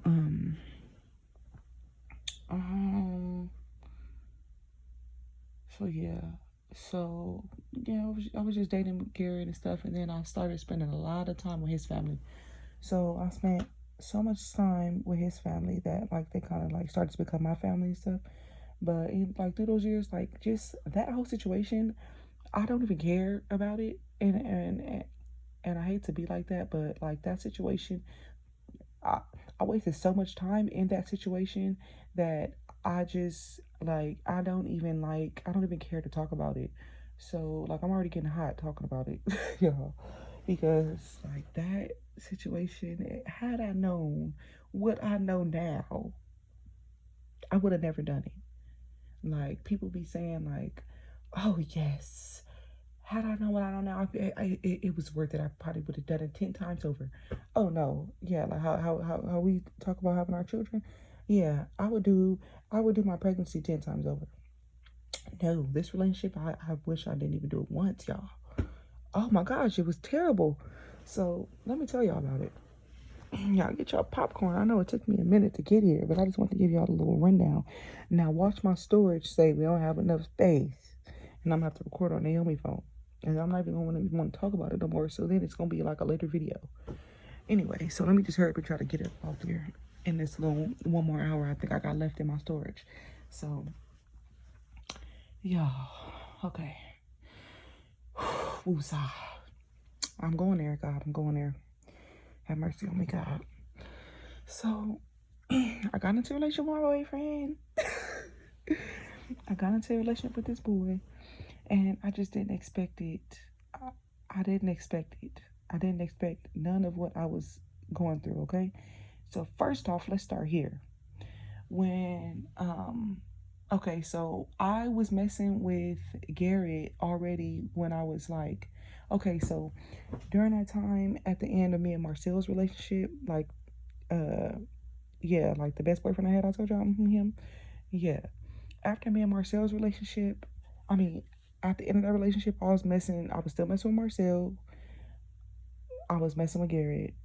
I was messing with my old faithful. I'm not even gonna say my old faithful name because y'all nosy. And I just don't like want people to be like, oh, she lost her virginity to him. Like, y'all, get out my business. Yeah, I did. So, I was talking to Garrett, Marcel, Johnny, and my old faithful. So I was talking to 4 people, right? Yeah, it sounds so crazy. But I'm telling y'all, my godmama was gaming me up, bro. So,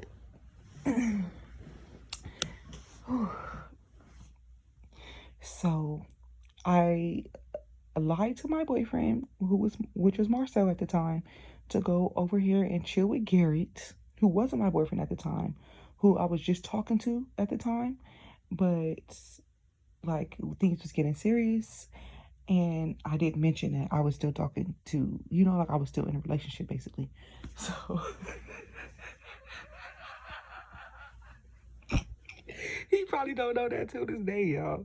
If he ever watched this video, this is brand new news to him that I was still in a relationship on New Year's when I came over to Lewis' house. Me and Leah, salute to Leah because she is like in the army now or something.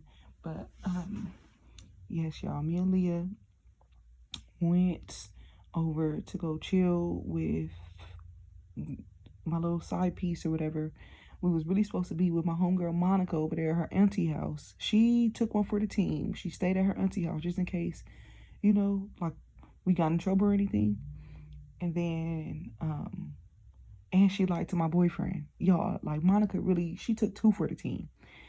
She lied to my boyfriend for me, and she lied to her mama for me. And so she took 3 for the team. And she let me and Leah go have fun without her. So, and it wasn't really like, one of those things like, oh, we just left her. She was like, I don't even, that's not really my get down. I don't really, like, if y'all know Monica, y'all know she don't like being around people that she don't vibe with like that. So she didn't really like know Garrett and Lewis like that. So she wasn't really trying to come anyway. So she was like, yeah, y'all just go and I'll be cool over here. So, so y'all, why did I hit up my boyfriend to come pick me up from, no. I'm sitting up here with my homegirl. I'm sitting up here with my homegirl, and we sitting up here at my side nigga house, which I'm making it to him like he's my main nigga. I'm at my side nigga house, and my homegirl is like, oh, Marcel just pulled up. But she said it out loud. So yeah, like Marcel. Marcel. So it was like this big deal. Like it was like a big, or she was like Marcel here or something. It was like this big deal. So he ended up coming to pick me and my friend up from my side nigga house. Didn't even know where he was coming. All he knows was he saw Garrett like, well, not really like doing nothing, because Garrett didn't really do nothing. He just kind of like followed me to Jack in the Box, and then he turned around once he saw the car, and then he walked back home. So yeah, that was that. So so I had ended up going home with my main nigga, and I was high as fuck, and he didn't even know. Like at that time I didn't know like that, like smokers know smokers.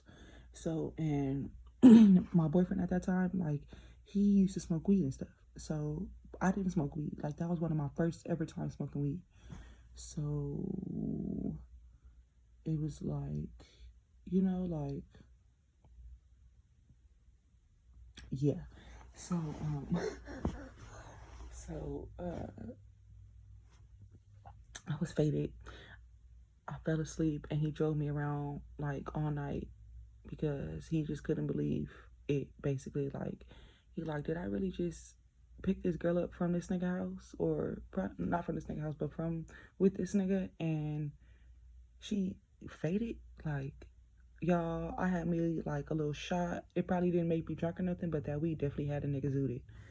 So I was definitely high, and I was like probably like a little buzzed or something. But yeah, he just drove around for like an hour, and I was just asleep the whole time.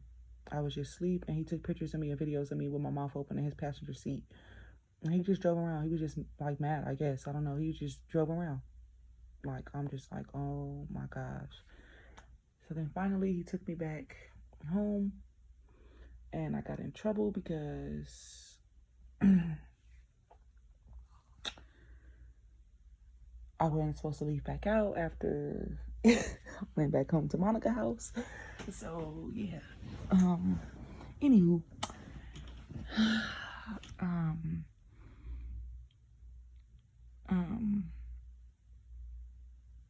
Dang, that's crazy. Y'all, Marcel was really like the shit. That nigga was really there for me. I'm sorry, I wasn't even trying to cuss just then, but that, yeah, you know, like, you just be forgetting some stuff. Yeah, he did cheat on me, though. Y'all, don't forget that. I ain't never cheated on this boy, y'all. Like, yeah, I ain't never cheated on a boy. So, whew, I ended up,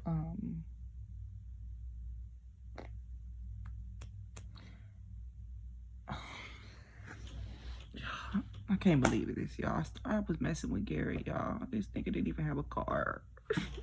I'm thinking about all of this stuff. Like, I left this good boyfriend I had, even though he cheated on me, y'all. I left this good boyfriend I had with a car and a job to go be with this little boy. Yes, I said little boy because he is a couple months younger than me. So this little boy that didn't have no job, didn't have no car, and was off the chain for real. So anyway, that's not even half of it. So let me just hurry and get into this story. I'm just trying to make it as short as possible, because I'm not even gonna get into, like, you know, like all the stuff that I actually did go through, but that's like for a separate video. But I'm gonna just give y'all like chop.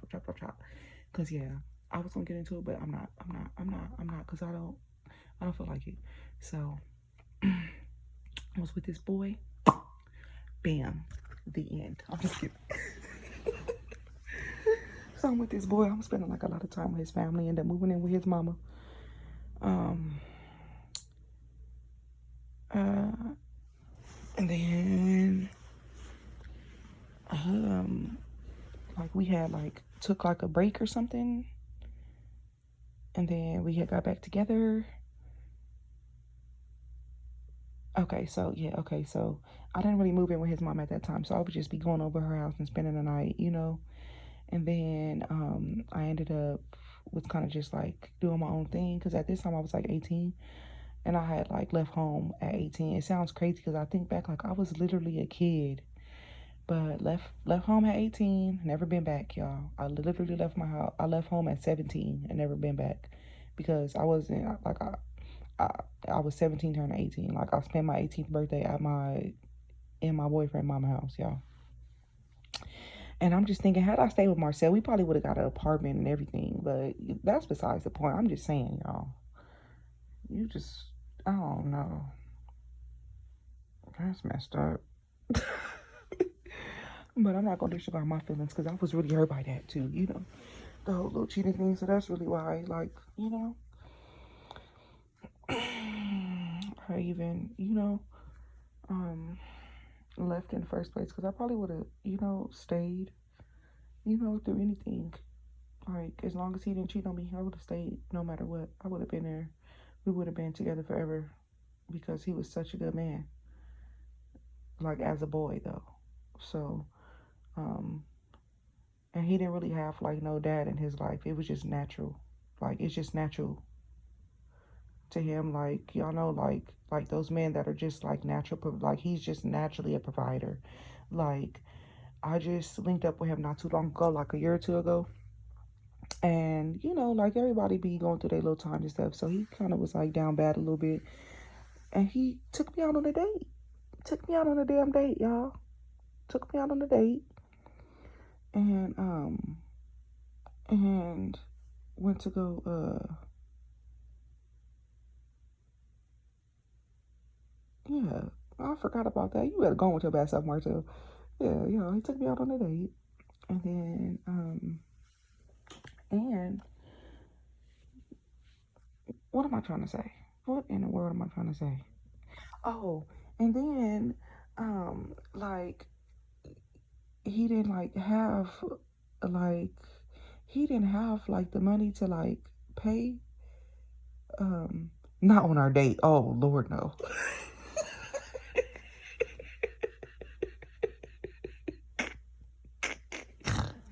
No, not on our date. We had linked up a second time again. Like, we were just been linking up. Like, I can call him too. Like, he's old faithful of mine too. I can call on him today and like, yeah, he'll pull up probably. Can't say for sure. Cause my other old faithful, yeah, I don't really talk to him no more. But yeah, Marcel is an old faithful of mine, like a current one now. So anyway, that y'all probably didn't really know that, but I'm gonna just throw it out there anyway. Yeah. So actually, I got about three old faithfuls right now I can call, and I could be like, I need you to come pick me up, or can you?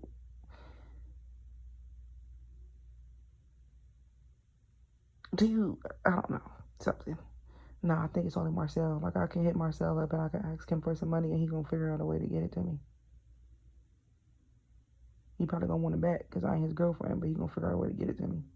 But anyway, so yeah, Marcel, that's a good dude right there. So another time we had linked up, we went to McDonald's and he didn't even get nothing. You know, like, he didn't even get no food. I bought food for me and my baby. And he was like trying to scrape up his little change and get his little dollars out his pocket, get his change out the cup holder and stuff. Like, you know, like, didn't even have it for real. But he was gonna give me what he did have. You know, I'm just like, Mars, keep your little dollars. Not little, like, keep your big dollars, because that's big money right there. Like people, yeah, like, yeah, people don't even do that. Like, with big money. So yeah. Like, that meant a lot to me. I did pay for my own food though, because I'm like, no. I got this. Like, you're not my man. Like, I understand. He trying to be my man, but it's just not that type of party no more. Just because he just got a lot going on. After we broke up, he just really got out there. And we all did, for real. Like, after high school, I felt like we all just kind of got out there a little bit. Smoking, drinking, partying, sex, all of that crazy stuff that our parents warned us about. So yeah. Yeah. So I was with Garrett. We was kind of like, going and doing little. We wasn't going and doing nothing, y'all. One of our first arguments, y'all. The reason why we had argued is because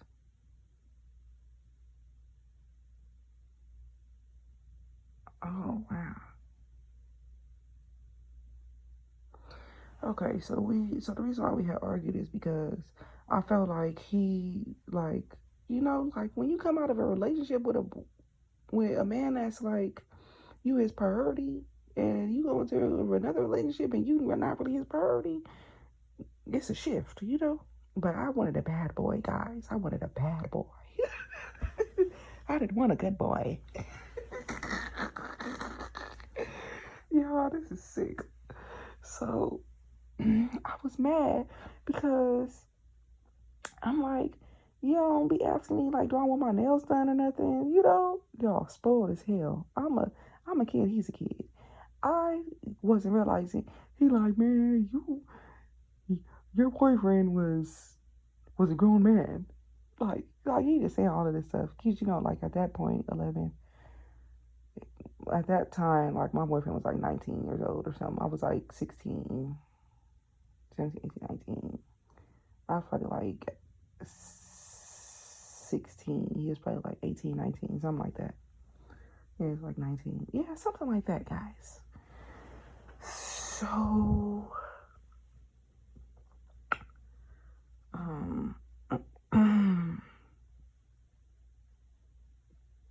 yeah. Okay, y'all, it don't even matter. But he was, quote unquote, grown compared to, Garrett. what Garrett was saying. So he was like, this and that and this and that. And I didn't understand. I'm like, oh, okay. Yeah, this is going to be a little different. But I didn't understand, y'all, that it was going to be all the way different. So, like, Gary, he didn't really do nothing for me. Like, he didn't do nothing for me, y'all. And that was kind of unusual. I'm like, dang, like,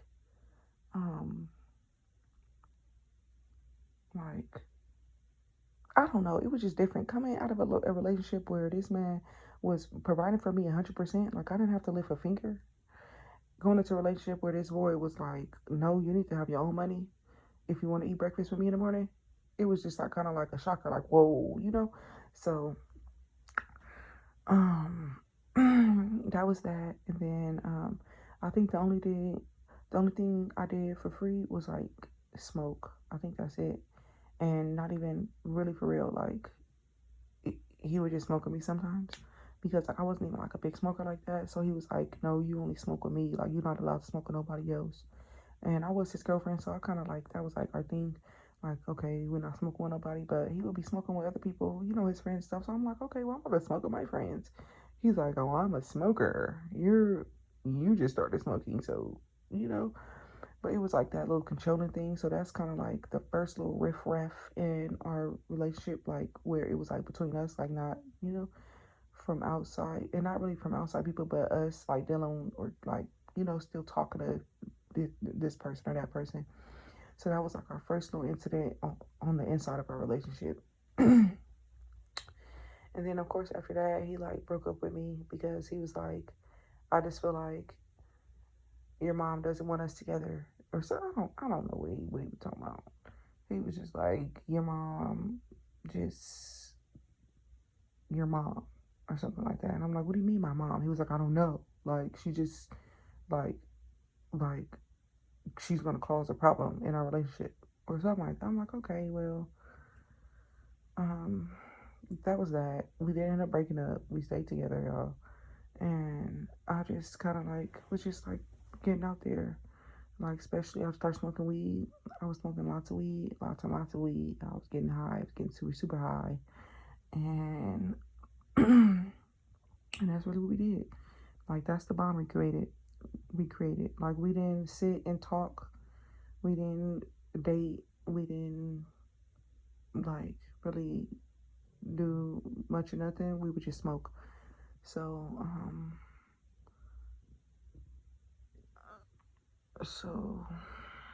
and then if we did like go on dates or something, it was like his dad was like taking us on a date kind of thing, type of deal. Like, and it's not like we like went on like a chaperone date and his dad like set off to the side. No, we are all at the table eating together and his dad is paying for our food. So those are the only dates I got out of Garrett. Like, he never like took me out on a date until maybe like my birthday. Maybe I think that's like our first little date we went out on. And then other than that, it was just like, yeah, like we didn't really do nothing. We would go like eat at food places and stuff. We were like kids, but that's not an excuse. Cause let me tell you, my boyfriend Marcel, he was 60, he was doing the damn thing, so that is not an excuse. Let me tell you, okay? Yeah, so yeah, yeah, Gary wasn't shit. I'm gonna just say it like that. I'm sorry for cussing y'all. I just gotta say it like that because now that I'm saying this stuff out loud, it's the first time I'm ever saying it out loud. Yeah, I don't know what I was thinking. Oh my gosh, I don't know what I was thinking. So.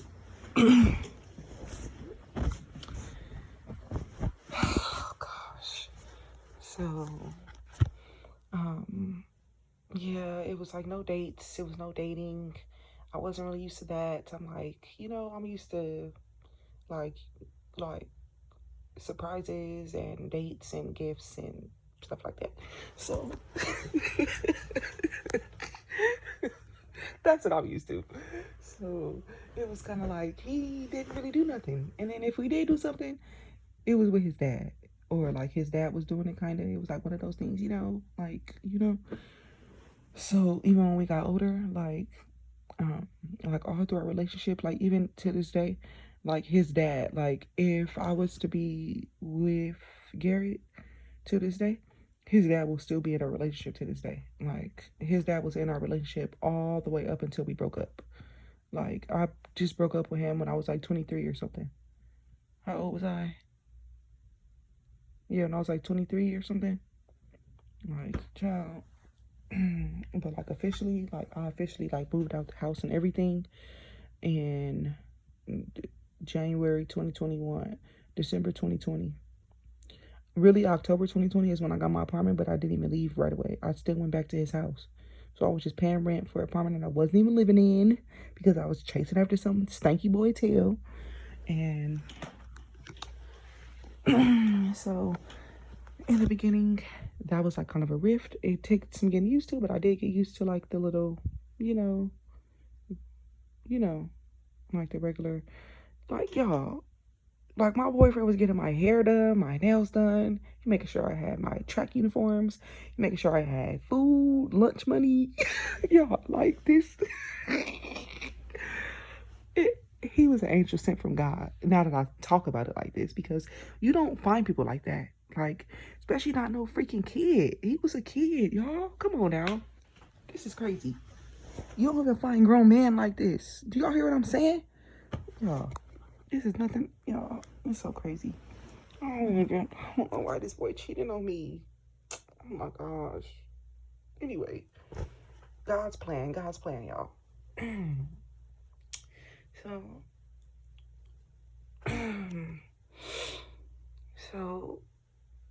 oh gosh, I'm flabbergasted even talking. I'm ashamed.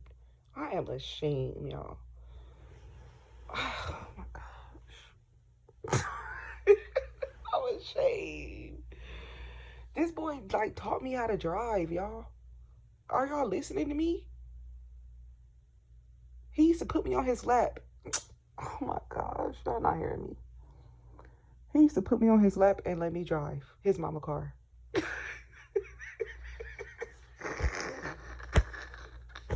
I was only like 14 or 15, bro. Like, man, that's really my dog. Damn, that's crazy. We really been through some crazy stuff. Like in this most recent year when I just had to recently cut him off. And I really cut him off, but I had to just put some distance between us because some crazy stuff happened. And I'm like, no. You did not do me like that. You did not do me like that. So I had to just push him back a little bit because I'm still in denial about it. And I'm going to just leave it alone. I'm not going to mention what happened because it's really, really, really, really super, super, super, super, super serious and personal. So,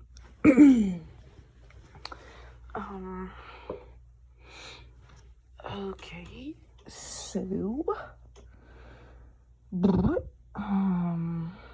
I probably will talk about it in like later in like a year or two, maybe when, if God says I can or something, because I don't think I could talk about that. Like that's kind of like a touchy subject. But yeah, I did recently have to cut him off. But I know if I hit him up, I can, he's there. So this boy, y'all, taught me how to drive. He used to put me on his lap and put my big old self on his lap. I was like 130 pounds at the time. He was like probably 130. I'm just kidding. He was like 160. Like, yeah, he was like 165. So I'm gonna try to insert a picture of us in this video. Because that was my dog. I think I got a picture of us somewhere. If I don't insert no pictures of us, then yeah, that means I didn't feel like going through the pictures and looking for them. But, or it means that I did not watch this video all the way through while I was editing. And I didn't even realize that I told you I was going to put a picture and I forgot. So that's probably is what's going to happen because the video is so long and I'm definitely not watching all the way through because I'm definitely probably not even going to chop and screw this video, specifically this little part, because I'm just talking and it's okay. Like, it's just raw, unedited, and raw and unedited. I'll probably chop and screw the beginning because I'm doing like a little park action up in there. So I probably did chop and screw that. But, yeah, I'm not going to chop and screw this. So, yeah. So after I had got with, no, I'm sorry, guys, I'm sorry. So I'm already with Garrett at this time. We kind of doing our thing, had a little argument, this and that, doing a little smoking thing, not really doing too much, just, like his dad really looked out for me because his dad was really fond of me, and he just he just used to look out for me. He just give me wisdom and give me advice and take me out to eat and buy me little stuff for Valentine's Day and Christmas and stuff. Like, I knew it was from his dad, but like Garrett would give it to me because he would be at the store with his dad. Like, he's just so burnt out. He would be on the phone, but these is like kind of like the little things that like made me like him, because he was like he didn't even care. But like also like, no, you're trying to like have a girlfriend, like no, don't do that. So he used to be on the phone at the store with his dad, like, no, dad, get this one. Like, no. And if anybody know Garrett, y'all know him and his dad is like white on rice. They is really close. So I can't even be too much mad. But I don't want that. I literally felt like I was in a relationship with two Garretts. I felt like I was in a relationship with little Garrett and the big Garrett. Like, when me and little Garrett got into it, big Garrett would call me. When I had a problem with little Garrett, big Garrett would call me. Okay? Like, I got into it with big Garrett plenty of times. Look, I'm not even trying to be disrespectful, but I use profanity with big Garrett plenty of times. I did hit him up though, and like I had to apologize, and I had to just completely I had to just like stop talking to him altogether, because I'm like, this is not even like, I'm reaching out to you to try to like, help me with your son, since you want to be all up in the mix anyway, and you telling him the wrong things to do, and it's making the situation worse. Okay, but you keep wanting to call me and tell me this and that and this and that. So we went through like a little phase where I couldn't keep my hands to myself. Okay, y'all. So I couldn't keep my hands to myself, and like I would, no, not I would. We would be fighting because he would hit me back. It wasn't like, oh, I'll just like go upside this. Like, no, it wasn't nothing like that. We would be physically fighting. Okay, we would be fighting each other. Okay. But then again, it was like just like pushes. Like, I would like push him and stuff, or like push his shoulder or something, or like, or like call him like a B word, or like verbally abusive to him, because he was like, like, just like, he was such a liar. Oh my gosh. Oh my gosh, if I could get rich off of every lie he told me, y'all, I would be a billionaire right now. I'll be somewhere in Dubai riding camels in the dust, because, baby, ooh, that boy taught me so much about this world, about the wickedness of this world. He taught me, I think, everything I need to know. When I tell y'all, for real, this boy is one of the most evil people I ever met. That boy evil as hell, okay, y'all? But he also really sweet. He also got a good heart. He also can be a good person, but he just got a lot of stuff that he got to deal with, because he don't even care about being ugly and nasty to you. He'll do it, and a smile on your face. He one of them. Yep, he sure is. Like, talk to your girl and a smile on your face. Yep. He's done it. Okay. He told me about it. So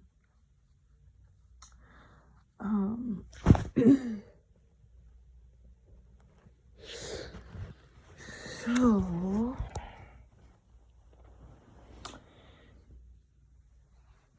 we just got really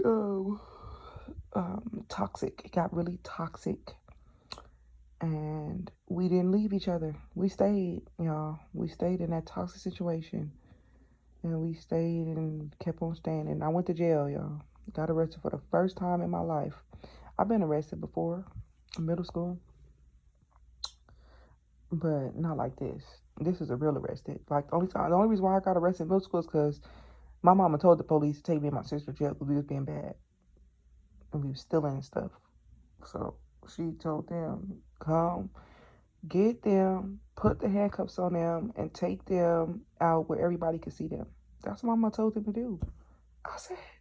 So they did exactly what these officers did exactly what, because they was like, okay, we don't have to put the cuffs on them.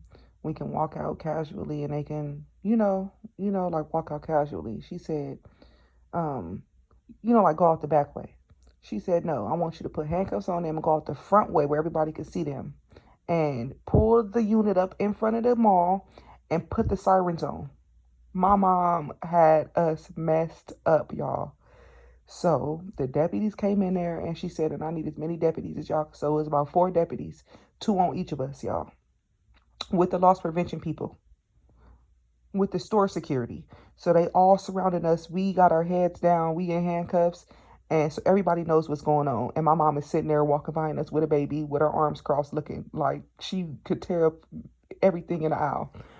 So y'all, she sure did do us like that, because she like, y'all not about to embarrass me like that. She embarrassed the hell out of us. Y'all, when I tell y'all, we didn't, at least not me. Look, as for me, Christina didn't put her fingers, I didn't put my hands on not a, when I tell y'all to steal nothing else, that traumatized me so bad. And it wasn't like she said, take them out, put them in the unit, pull around to the side, and drop them off, and I'll pick them up around us. She said, take them to juvenile hall and book them. My mama told these people to take us to jail, y'all, and book us. We went in there, we got booked, we got fingerprinted, we got mugshots, and she asked them, can they sit us in the cell for 30 minutes? And then she asked them, can they give us a tour of the jail?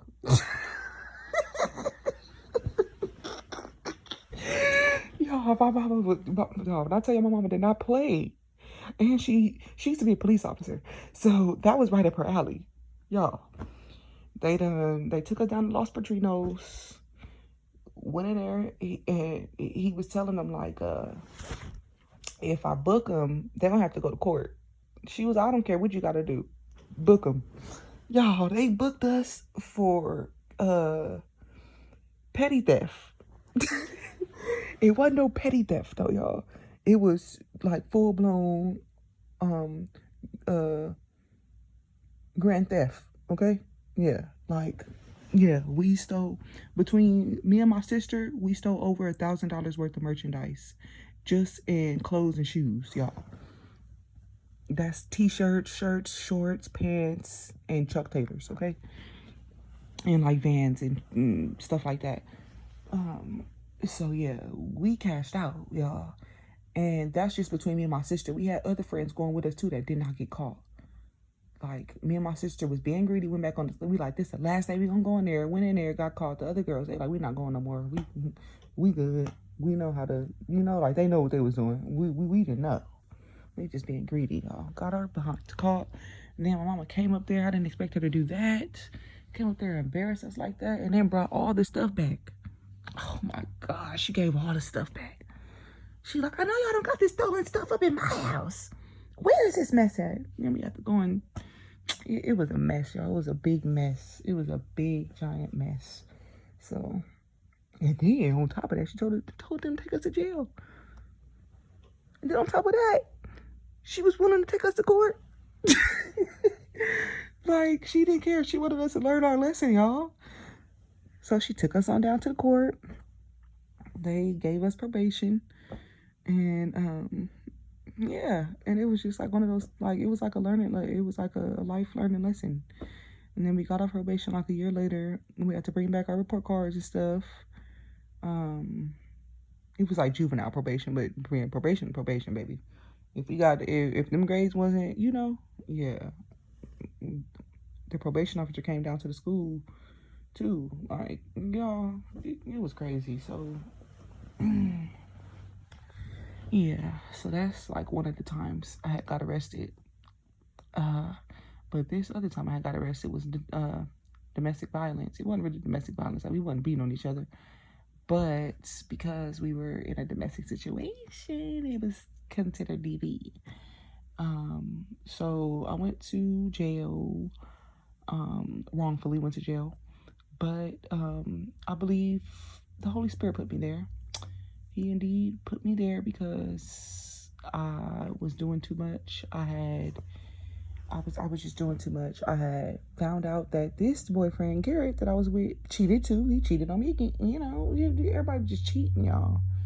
Like, cheating is the thing. I didn't know it, though. I didn't come from a household like that, where of cheaters, you know? So, and even like my mom didn't raise him like that. Like, he would get in trouble if he would be like, you know, like, if he would be like that towards girls, like hurting their feelings and like being like, like he would be getting in trouble for that. So, child, I didn't know nothing about it. So,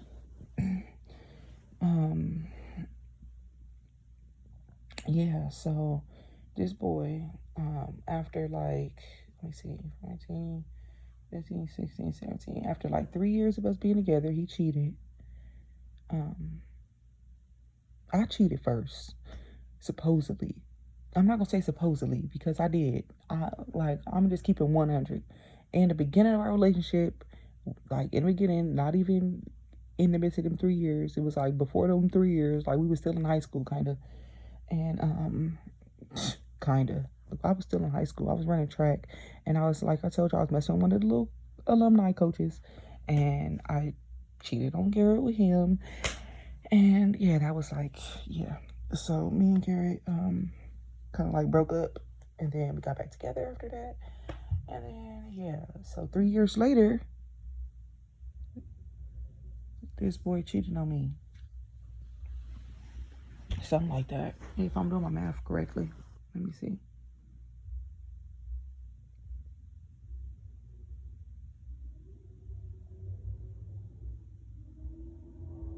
Okay, it's like 2 years later. Yeah, so like 2 years later, this boy cheated on me, y'all.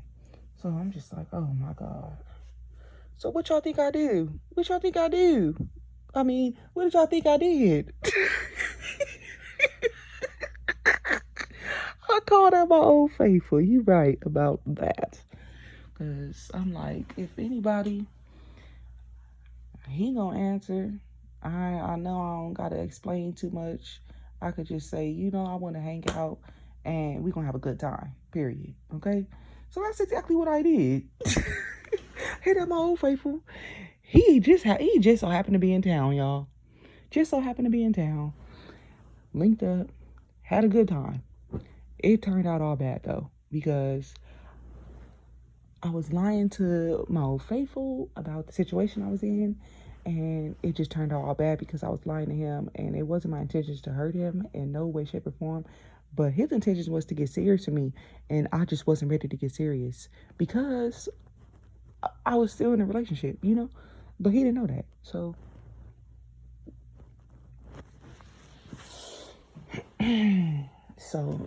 yeah, yeah, and that was that situation. So yeah, I think that's like the last time Old Faithful was there for me, for real. I mean, I ain't really even called him for real, like for real. But I don't think I want to, because I really had him messed up. So like, yeah. All behind this funky booty behind Garrett. Man, boy, I tell you. So Garrett cheated on me. I call myself cheating back, y'all. Call up my old faithful. Didn't end well. End up getting back with Garrett, y'all. And then, look, okay, so what really happened in that situation, that's another story time, too. I'm gonna really be exposing myself then. I mean, not that I care, because I don't care, but yeah, that's really that's a juicy little story time, baby, because y'all won't believe what I got myself into. Y'all will not believe it. Y'all will not believe it. But anyway, Um, anyway, moving on, guys. Got back with Gary. Ended up having a baby. I was like 20, turning 21 or something like, yeah, I was like 20 when she was born. Then like 3 months later, I turned 21. So I was like technically 21 when she was born. And after the baby was born, it caused like a bigger, what do you call it? It caused more tension in our relationship because like it was like a brand new baby here. He didn't have no idea what he was doing. And so I didn't let him. Like, I just felt like it's easier for me to just do it. Like, because, like, you not doing it right. And if you hurt my baby, I'm going to be mad. And I just didn't give him a chance to even learn or anything. Like, he don't have no experience with children. Well, as far as I know. Like, with Naomi, he didn't really do too much because, like, he really preferred for me to do it.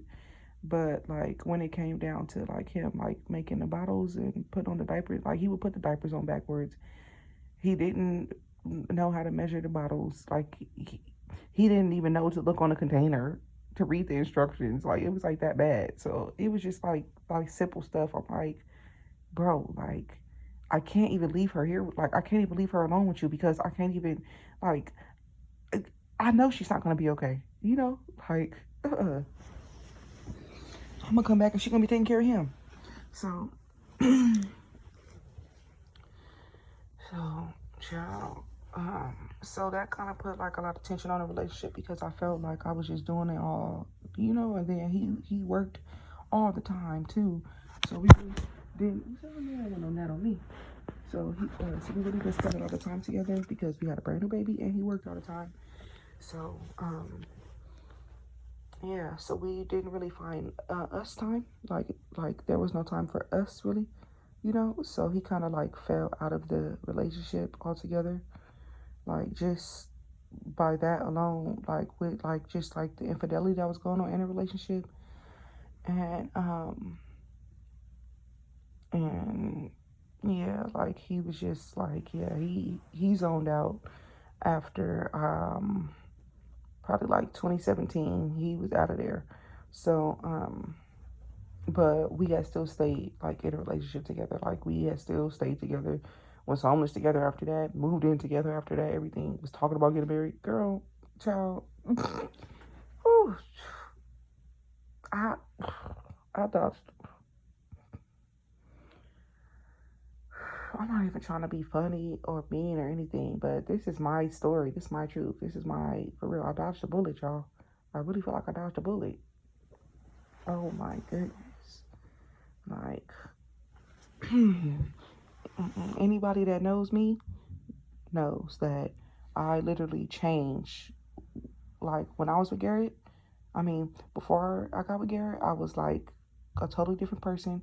I got with Garrett, a totally different person. And now, after not being with Garrett, totally different person. I just literally just been changing because, like, I literally have to, like, conform to, like, my environments to survive. So, that's what I did.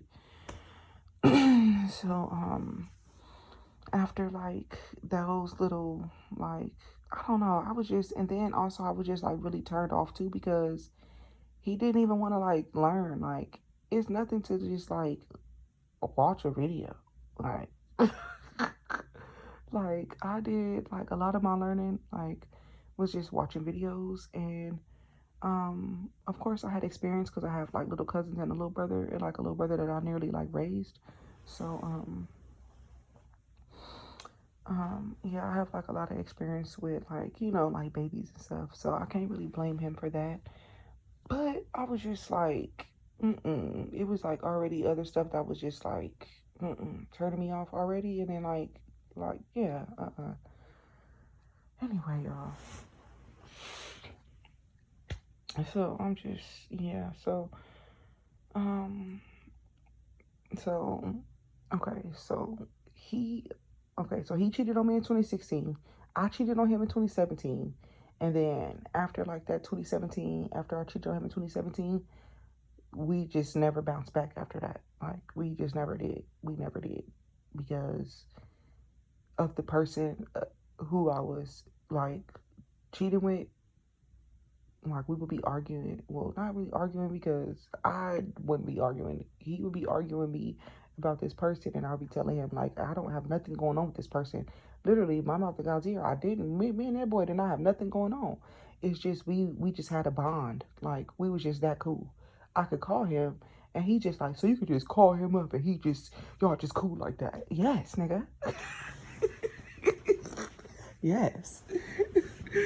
Like, he just couldn't understand it. That, like, like people was there for me like that, because it wasn't even just him. So, like, but him specifically, it was just too much. It was just like, no, because we already done argued about this boy. You said you got nothing going on with him. And so it was like one of those situations. Because who he cheated with, I didn't even really know the girl for real. Like, that was just like, one of my close friends' sisters or something like that. Didn't even know her like that. Like, ain't never seen her day in my life. Up until, like, I had met, she had came over, I guess, to meet, I don't know, child, don't give me the line, child, don't give me the line. So, yeah, we met this girl together, so that's what I can say. So this close friend was a mutual friend of me and Garrett's, and it was his sister who Garrett cheated with. So yeah, so just imagine that, y'all. But it wasn't really like our close friend's sister. Like, they just was like a blended family, so they wasn't blood related, so they was like kind of like dating. So it was like kind of like a double thingy going on, a little bit of little tiny smidget of, because I didn't even know for real that they was dating. I found out through the grapevine after Garrett had cheated with the sister, because then our close friend wanted to fight Garrett. So it was, let me tell you, it was crazy, y'all. So, anywho, so after that little situation went down, called him a little faithful, that happened. We never bounced back after that, and we kind of just been, well, he was cheating on me ever since. Like, after that 2016 little, yeah, he been cheating on me since 2016. I'm gonna just keep it a buck. It's been going on since, yeah, like 2016. And we broke up in 2020. And 2020. Yeah, we broke up in 2020.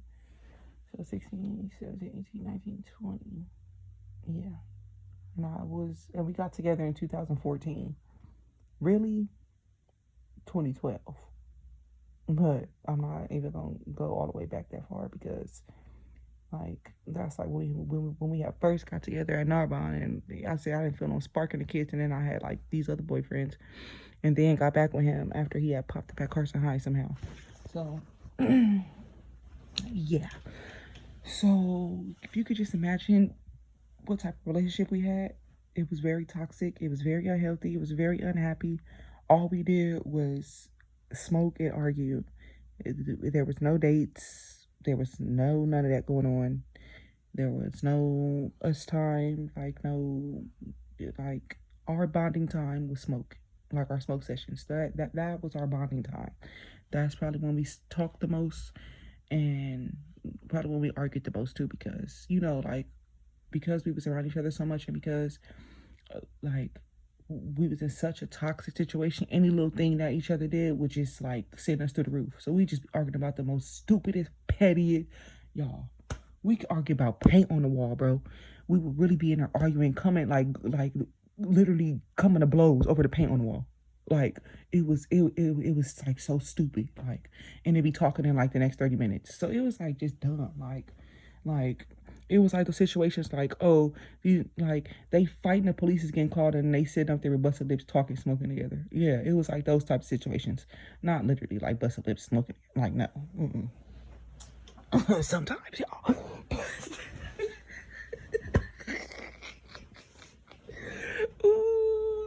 I'm so happy. I'm so blessed. I'm not there no more, y'all. I'm so blessed. I'm so blessed. I'm so blessed.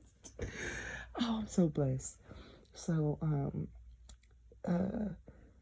yeah, it was just arguing, smoking, arguing, having sex, arguing, smoking. Like, that's really like that's all we did, for real. Like, we didn't really do nothing else. We did like go to the beach sometimes, like when we just wanted to clear our head, when like we would be arguing and it would just be silence in the house, and he like, you want to go to the beach real quick? And it was like, like okay, come on, nigga. And we'd be mad at the beach. Like, it's just dumb shit. Like, get into argument on the way to the beach. Like just dumb stuff. Like what I tell y'all, me and that boy could argue about anything. Oh, not now, of course, because I don't even argue with him no more. But back then, we can argue about a hem. We can argue about a piece of lint. Yes, the hem of a garment. We can argue about a stitch. We can argue about a piece of lint. We can argue about a fingernail. We can argue about a speck. Child, I'm trying to, yeah. It was bad, okay, guys? It was bad. And then, so, it got to a point where he just didn't want to be at home no more. So I'm like, yeah, okay. Oh, you don't want to be home. Oh. So I started, like, nagging more. So, yeah, he didn't want to be home more. So then I kind of got used to being alone, So then I was just alone a lot. Like, a lot. Like, I was, like, alone a lot. Like, and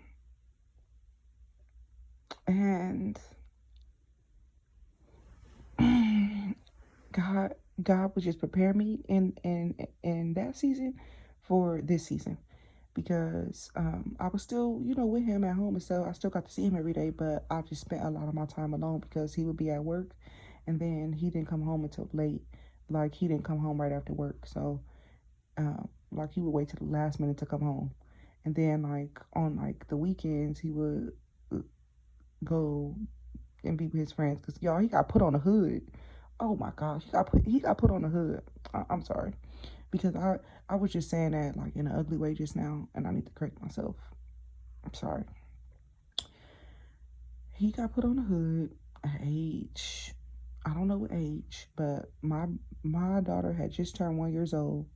And I was furious. It was like right before my daughter's first birthday or something. I was so furious. I'm like, bro, you got a 1 year old daughter and you're getting put on the hood. You want to be from the set. Oh. So yeah, so that really broke me. Like, that really broke me, because I'm like, dang, like, it's a wrap. Like, for real, like it's a wrap, because I really took pride in dating, like, a bad boy, but he wasn't like, too bad of a boy. He wasn't no gangbanger or nothing, but he was bad, you knock your teeth out your mouth bad. So yeah. And then, like, when I'm just like, like, I could date your friend. I might as well would have dated your friend. Not like that, but if the only reason why I wasn't dating your friend is because he's from the set, and I didn't want none, I didn't want no parts, then yeah. So it was just, of course I didn't think like that. I didn't, like, what am I trying to say? Of course I didn't think like that. I didn't do that. I'm just saying, like, yeah, like, now I'm thinking about it, like, just giving imposter. So, what am I talking about? So anyway, y'all, he came from a set. I mean, he got put on the hood or whatever, and that really, like, yeah, that was tough for me. Like, it was so tough. Like I just, like, okay, so he came home and it looked like he had gotten in a fight, and I had asked him, I'm like, what's wrong with your face? And he was like, nothing. Like, what you talking about? Or something like that, and this and that and this and that. I didn't think nothing of it. I'm like, oh, okay, maybe he just, you know, him and his boys got to, you know, they was probably like getting too well for maybe they did get into a fight and he didn't want to say nothing. I didn't think he got put on the hood, y'all. I woke up in the morning. This boy face was black and blue, and he had a black eye. It was like purple. It was a bubble. I'm looking at this boy face. I'm like, Garrett, what happened to your face? He was like, nothing, man. And we was arguing. I was like, you got put on the hood. And he just looked at me. He didn't say nothing. And we just locked eyes. And I just started crying. And I just like fell down to my knees. And like, well, not, I was on my way falling down to my knees. And he like caught me. And he was just holding me. And I was just crying. And I'm just like, what? Why would you do that? So that's like, yeah, what happened for that situation. And then it was like, oh my God, why would you do that? So, and then he was just never home after that. After he got put on the hood, between work and him being in the set, I had like my own apartment. Like, he only came there to sleep. Like, he didn't really, like, come there to do nothing else. He only came there to sleep and wash his butt. And barely that, because he used to come home smelling like soap. I caught him coming in the middle of the night. You know, just different stuff I'm not even gonna really get into, but just, yeah, like, I had my own little apartment for a little bit or whatever. And then, like, I just got tired. I'm like, I can't ask you nothing. I can't talk to you about nothing. I can't do nothing with you. Like, so I started, you know, cheating, basically. Child.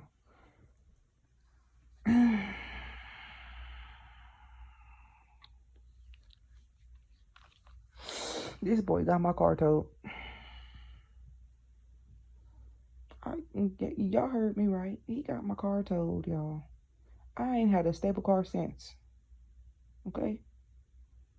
Like, I've been in rentals and all types of stuff ever since that. That happened in 2020. That happened in 2019. So, yeah. I had like another car in 2020, and that's it. I ain't had no car ever since 2020. I ain't had a car in like 2 years. It'll make 2 years this year. But anyway, yeah, so this boy done got my funky little 2017 Honda Civic towed. Bomb car. Y'all know them Hondas bomb. Got my little car towed. And like, I was like walking with my child. And what really did it for me is I was like walking home with the baby in a stroller, and he just drove right past us. He drove right past us and went home. And I'm like, dang, that's crazy. So yeah, that did it for me.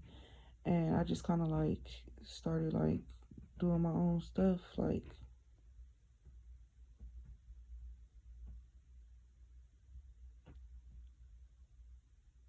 I just started doing my own stuff. I started talking to like different people. And of course, you know, like when you in a toxic situation and you don't talk to nobody about it, you don't really know that it's toxic. You just think it's kind of normal and that you don't have to talk about it. It's like your own personal business that you talk, you know, that you keep private. But no, I started talking about it, and they was like scared for me. Like, my friends were scared. They're like, Christina, like, you got to get out of there, bro. I'm like, for real? Let me tell y'all how deep I was. I didn't even know I had to get out, y'all. Like, I didn't know it was that bad until I started telling my friends. And they're like, no, that's bad. Like, that's bad. And I'm like, dang, you know what? That is bad. You're right. Like, that is bad. I should not be walking with my child. Like, I shouldn't, no. Like, no. And then, like, yeah. And then especially, like, the only reason why I'm walking is because you don't want to let me use the car. It got down to that point, like, when I had to ask him, like, okay, can I use the car and stuff? And like if we was on good terms, he would still be kind of like iffy, like, okay, where's you going? You need to have my car back by this time. And you know, like I'm a child, or like that's my grandma or something. So after, like, you know, I got fed up with him just like either having an attitude with me asking or just saying no, you know, for no reason. Like he would be sitting there in the car, sitting in the parking lot. He just don't want me to drive it. He like, no, you can't use it. So I put my baby in a stroller and we walk down to wherever we gotta go, and I gets it done, okay? So that's what I was doing. And then while I was walking, of course, met a man. Y'all know when you meet a man when you're walking, it's not usually no decent man. It's most time, 9 times out of 10, it's a pimp. So yeah, y'all can imagine how that went. I met a pimp and kind of like, you know, fell out with him because I didn't know he was a pimp. So it was just like one of those things like, oh my God, you're a pimp. Like I can't mess with you. So, but I was already messing with him. Like it was just crazy. So yeah, I just cut him off. And then,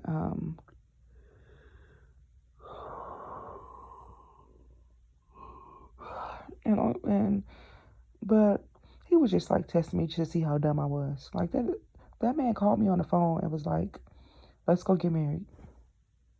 I said, what? He said, let's go get married.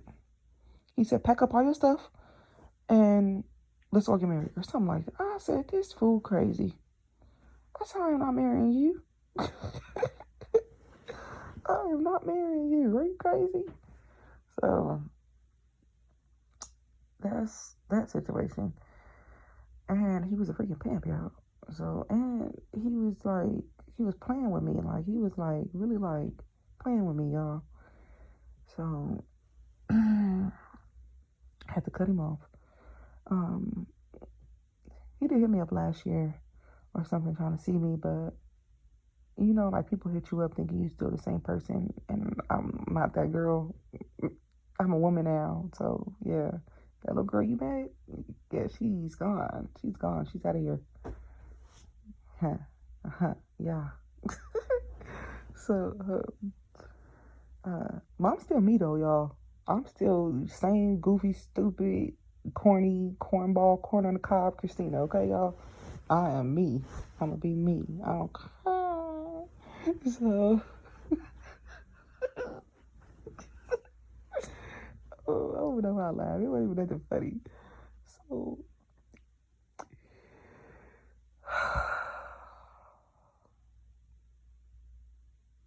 I done lost my train of thought. I know. I knew I had to be talking about this. Yeah. Okay. So.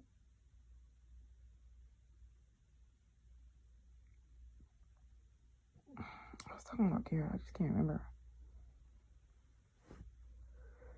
Anyway, probably because I was supposed to move on already. So, I don't know. I was talking about my little fling thing. So, in like my relationship, kind of, I was talking to my best friend. He was like, really, he picked me up off my face for real. Like if it had not been for him, I would have probably like even like started that process of getting on out of that situation, because he was really like, no, best, like that's like you don't need to be in that situation, and yeah, and I love you, and yeah, so he really picked me up off my face and that during that time, and thank God for him. Shout out to you, Jamarja, if you're listening. And yeah, so and we kind of did fall off too, just just because it was like some rumors and stuff going around, but not nothing I can't handle. So yes, okay, so I was like kind of like dealing with my best friend and stuff, and like we were dealing with each other on like a friendship level and kind of like relationship a little bit, like kind of like a little bit relationship, but I just really couldn't go there with him because I just like my thing was like, how could you wait this long? Like, okay, so the situation with him, he was like, dang, I want you, like you in this situation, and like I want to help you get out, and I want you, like, and I just felt like, like I didn't want to move out of my apartment to move into another man's apartment, like, you get what I'm saying? So, and plus it being my best friend, and then I was like asking him like, why would you like wait so long to say something? Like, I feel like me and him really could have had like a good little thing. You feel me? But yeah, I love him to death though, for real. But I was just kind of taken back a little bit because like he know like, okay, like, like some of the people, not some people I dealt with, but one of the people that I dealt with is like one of your closest bros. Like, you know this. So I still kind of like dealt with him, but I just knew it wasn't gonna go nowhere because number one, he used to be acting funny with money. He used to be acting a little cheap. I don't like that. And number two, it was just like you're my best friend. Like, you're my bestie. Like, yeah. And I wasn't really trying to mess up like our friendship. I felt like we had already messed up our friendship enough by just going there with each other. You feel me? So I just didn't want to do no more damage. Like, we were supposed to, y'all, just know, okay? Just know. So I did end up in that situation. But that situation helped me to realize that I shouldn't be in the situation that I was in. So, and then once I got into the other situation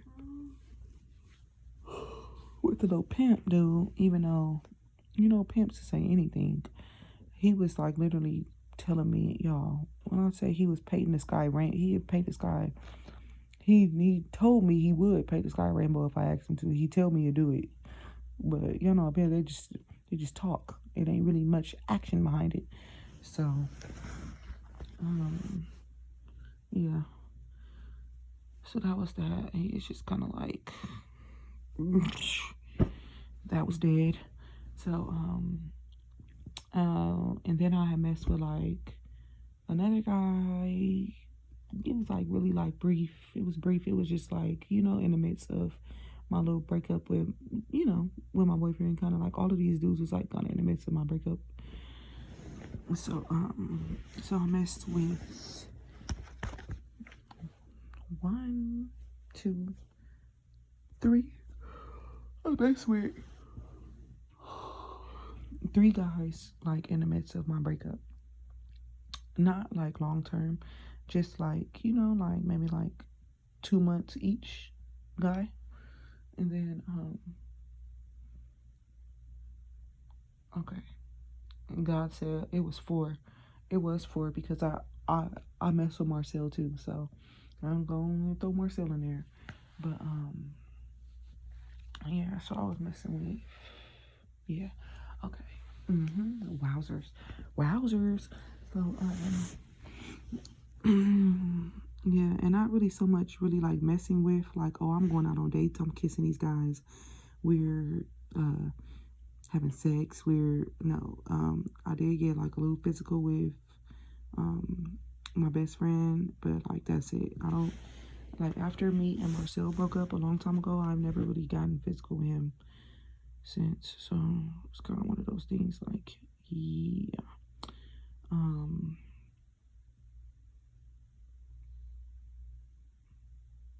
He just, I don't know. I'm not even gonna get into the situation because, yeah, I don't know. Anywho, I'm talking about about that last situation where I just had to cut him off. Yeah, that situation, I'm gonna get into that one. But so yes, Garrett, he was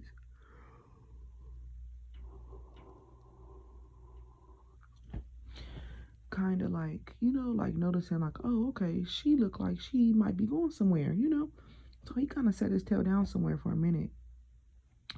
But he was already too like out there. He was already kind of like too deep into doing his own thing at that point. You know what I'm saying? Like I wasn't even a priority, and I was like no longer a part of his life. So like he didn't really include me on like plans or like even like Christmas shopping, like stuff like that. Like we did Christmas shopping separately.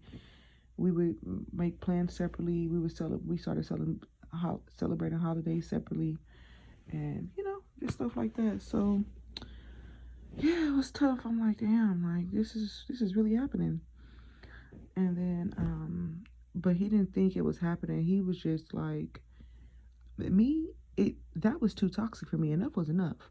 I was working on getting my tail out of there. He was okay with living like that, dysfunctional, as dysfunctional as it got. He was okay with that. I wasn't okay. I had to go. I had to get up on out of there. And especially when other people from the outside looking in telling me like, no, that's nuts.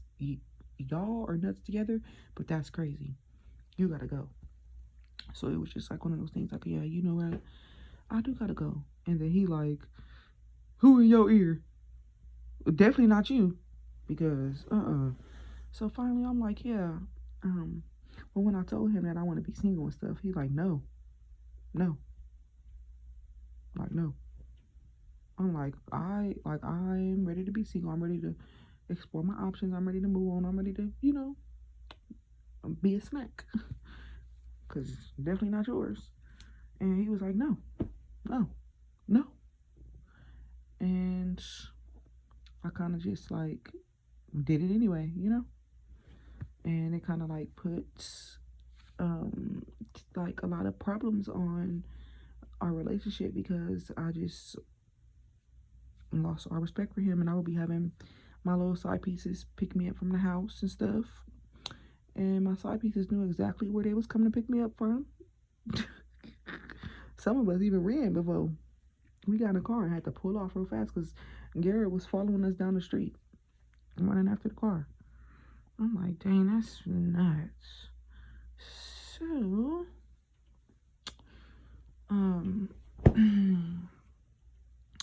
yeah, that lasted for like 3 months. Let me see. March, April, May, June, July. So that lasted for 2 months, and then I left.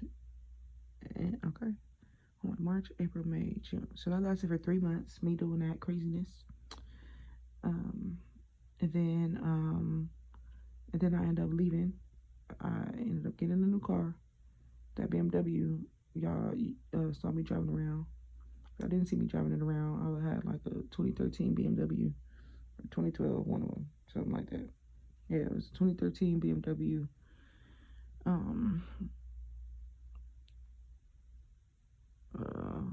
3rd series, 3 series, series 3, something like that. Yeah, it was real cute, y'all. It was real cute, but it was a lemon. It was like such a lemon. It was trash, y'all. The car was a piece of crap, but it was cute though. So I drove that for a little bit, and I was just, out there surviving and stuff. Ended up getting the car repossessed because I was staying in hotels and, just doing little stuff. Okay, well, first I was staying in my car.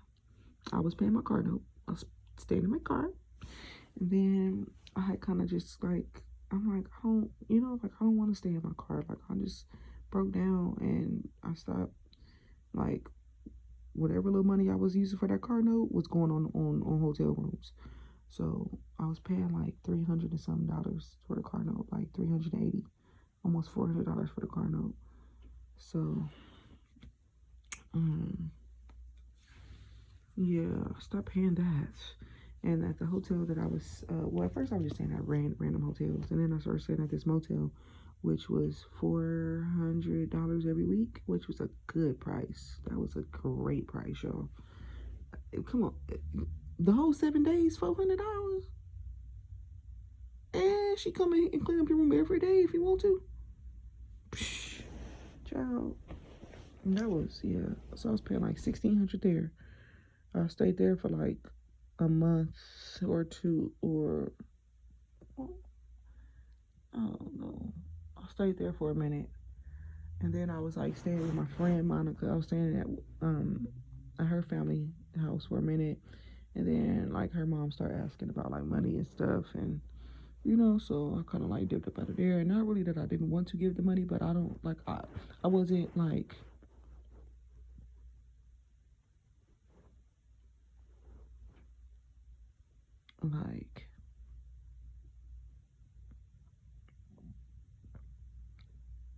I would just be like there to sleep. Otherwise, me and Monica, we'll hop in the shower and we'll be out all day. Like that's what I'm trying to say. So like like as far as like trying to pay some bills and stuff, I wasn't really down for that. Because I was already putting groceries in the house, so I'm just like, yeah, like it's doing too much. So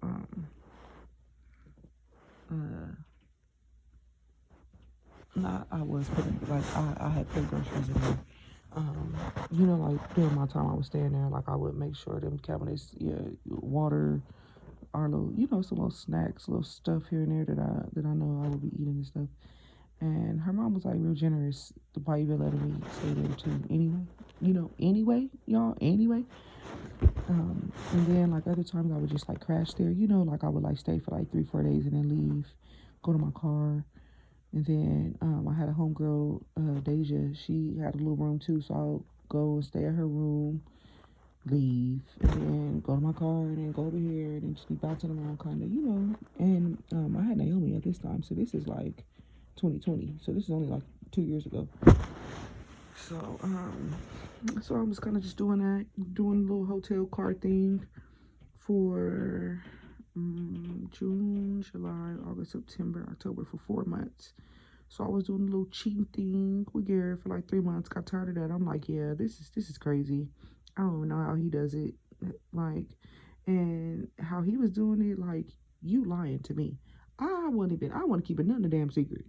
I'm a thug, okay? Baby, let me tell you.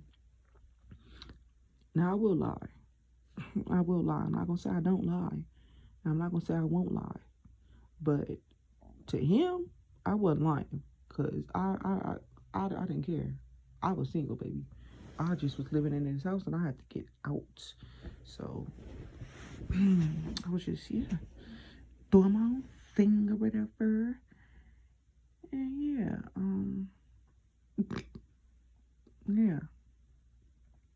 left, went to the car, hotels, friends, back to the car, back to hotels, back with my friends, got the car repoed. Harley didn't even care. The only reason why I cared is because it was my means of transportation. They took all my stuff with it, and like I knew I was gonna, like that was gonna be on my record. I'm like, dang, like, ugh. So, but the car was a total lemon. Like I could barely drive it on the freeway, y'all. Like it had like a drivetrain malfunction or something like that. And yeah, it was a piece of crap, man. So, and it had like, when I bought the car with like 135,000 miles on it. So yeah, it wasn't no, that thing was old. It had some wear and tear on it. So, anyway, so got that little car. They repoed that car, y'all. They took that little thing. Took my little Beamer. I was so sad, but I was like, it is what it is.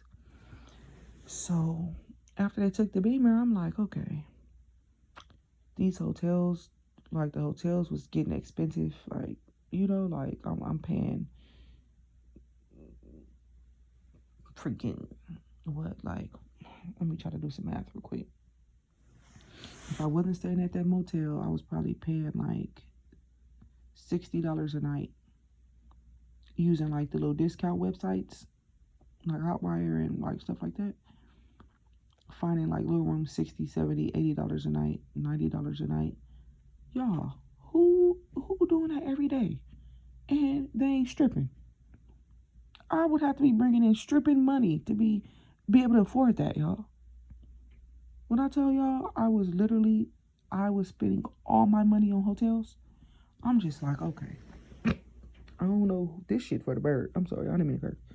This for the birds, baby. This is for the birds. So, and then after my car had went, they took my little car. I'm like, oh, I can't go back to my car. Oh, so where y'all think I went? I went back to Garrett House. That's why it's so important, y'all. We have to teach our daughters. Yeah, they be wanting to move in. Oh, it's cute, it's fun. Oh, I'm with my boyfriend. Yeah, no.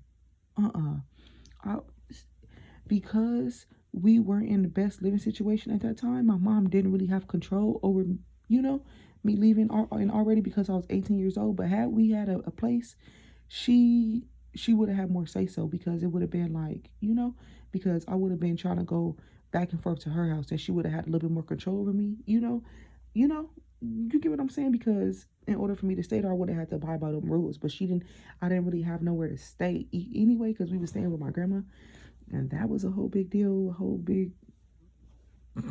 yeah. So, like, I don't even, like, I'm like, yeah, okay, not going back to my grandma's house. Definitely not going back to my grandma's house.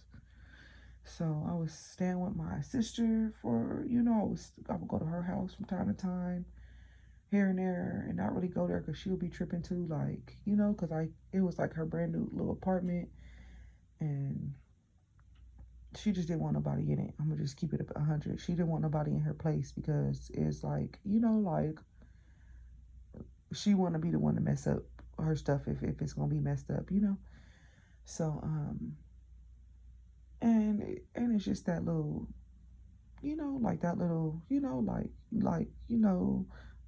like go get your own stuff, basically. Like that's how I felt like her attitude was. So I didn't really like ask too much. I asked like when I had to, like, and I didn't really ask to stay. I would just ask to like take a shower and stuff. Because if I did stay, she would be asking like, okay, like when you leaving, like how long you gonna be there? Like as my sister, my blood sister, as my big sister like that, I'm struggling, I'm on my ass, I'm homeless, I got a baby. I just expected more sympathy from her, but I don't like, nobody don't owe me nothing, So I couldn't really, like, I can't hold that against her because that's her. She worked hard for that. She can do and say and have whatever rules she wants to. So I'm like, okay, So so I just had to, like when I can. So I ended up sleeping in the car, y'all, and I started my period in the car, and it was just like I just broke down. I'm just like, I'm tired of this, like Lord, something gotta give. Like, so I had to, like, I called my sister, I'm like, can I take a shower? She was like, yeah, I'm about to go to Justin's or something. Justin is her man, so um, so that's another thing too, like if she know, like I wanted to like use the house, like use the shower, she'll be like, yeah, just give me, give me a couple and I'll, I'm about to go to Justin's anyway, just give me a couple minutes. So that was cool too. Like she wasn't always there when I was there, so it was like, I had a peace of mind and stuff. But it was like, one of those things like, okay, what's going on? How long you gonna be there? So it was just like I didn't really want to ask because I knew like I didn't really have nowhere to go, so I didn't have nothing to tell her. Like, like you don't want to say, oh, as long as you let me stay, And they looking like, okay, well, dang, how long you need to stay, So it's just like, So then I went to go stay with my auntie for a little bit. I went out to Chino, and then that kind of was like, a little bit, because Naomi, she was just, if y'all don't know, Naomi is a freaking monster sometimes, okay? And she was writing on the wall, she was making noise. My auntie, she worked from home, and it was just too much trying to, like, I was already stressing, and then me having to, like, stress about not stressing my auntie out was putting extra stress on me, and I just couldn't. I'm like, because, like, like, those people, like, that's, like, particular, and they, like, they stuff is nice. They like to keep their stuff nice, and they be particular about their stuff being nice. So Naomi, I had to literally follow behind her everywhere because I didn't want her to mess up nothing. She done wrote on the walls. I'm just like, oh my gosh, like, you know. So, and that's on me because I wasn't watching, you know. So, and it was just like, you know, it was just stressful. I'm like, yeah, we out of here. And, you know, I was like embarrassed and stuff too because I should have been watching her, and like, and then I wasn't, and she wrote on my auntie walls, and it was just like, ugh. So, and not that my auntie even, she not even like that type that's like, you're not watching your kid and this and that. Because like she, like, my family is the type of family that prefers like for the, like, you know, like when they come around and you're like one of the younger parents, it's okay. We gotta, you sit back, you a kid too, basically, you know, like that's how my family is. Like, so and not like, oh, like, no, you can't be a mom, because when I say something, it goes. Like, if I get to saying something, everybody be like, you know, their knees is close together and their heads is down on the table. But yeah, it ain't like, oh, like, no, you can't be. But it's just like, okay, yeah, like, all of y'all are our kids now, you know, like, yeah. So I know she didn't trick like that. She like, oh, she can't come. She can't bring her baby back over here. I know it wasn't like that, but it was just on me because I was like already going through stuff, and I'm like, I was already worried, like, oh, I don't want her to mess up nothing, you know. And then I'm not watching, and then she right on the wall. It's just like, oh my gosh. So I ended up leaving, and I was just like, man, like, it was just like, man. So what y'all think I did? Go ahead and say it. I went back to Garrett's house, y'all.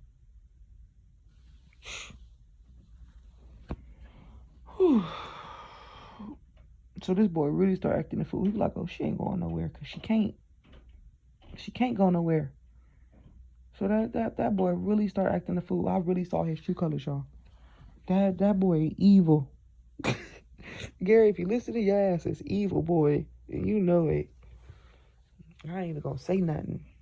I'll save it for a different video when I really want to get into it. You know, when I ain't got no content and I'm desperate to make some videos. But right now, I ain't desperate to make no videos, especially about that. So, yeah. So when I make that video, just know I didn't have no other content. Just get it. But yeah, so I'm about to wrap this video because it's like going on 3 hours. I'm just talking. So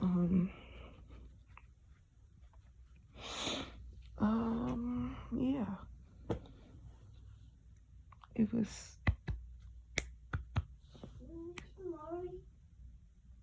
Girl, that's a dream. Mari is not here. Lay down. So yeah, that boy, man. So like I said, yeah, when people feel like, you know, you need them and they don't need you, you really get to see their true colors, bro. For real. So that's exactly what happened. I saw his true colors, and I was just like, I was kind of like terrified. I'm like, dang, I've been living with this person all this time. Like, oh my goodness. I was flabbergasted, y'all. I couldn't believe I used to sleep in the same bed as that person. I can't believe it. I really can't believe it. So, yeah. Wow.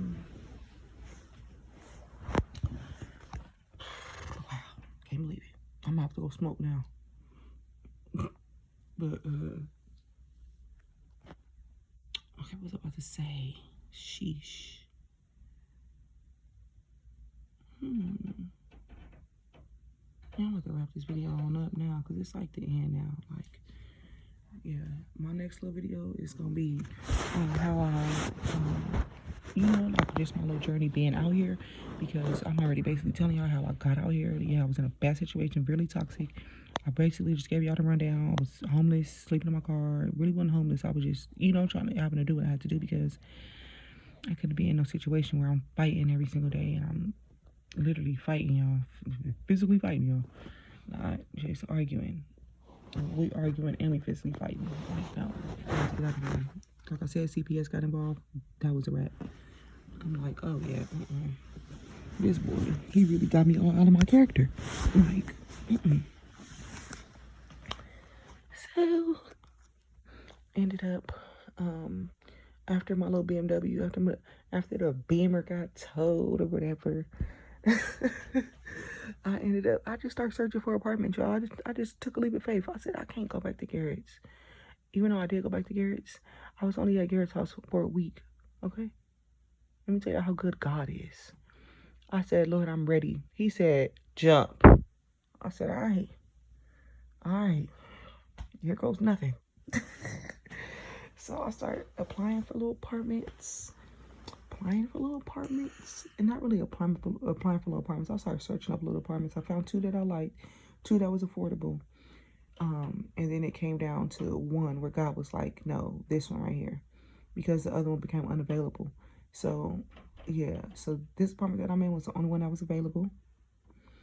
At the time I applied and they approved my application, like I got a hit back within like that same week, y'all. It wasn't like not even 3 days later, y'all.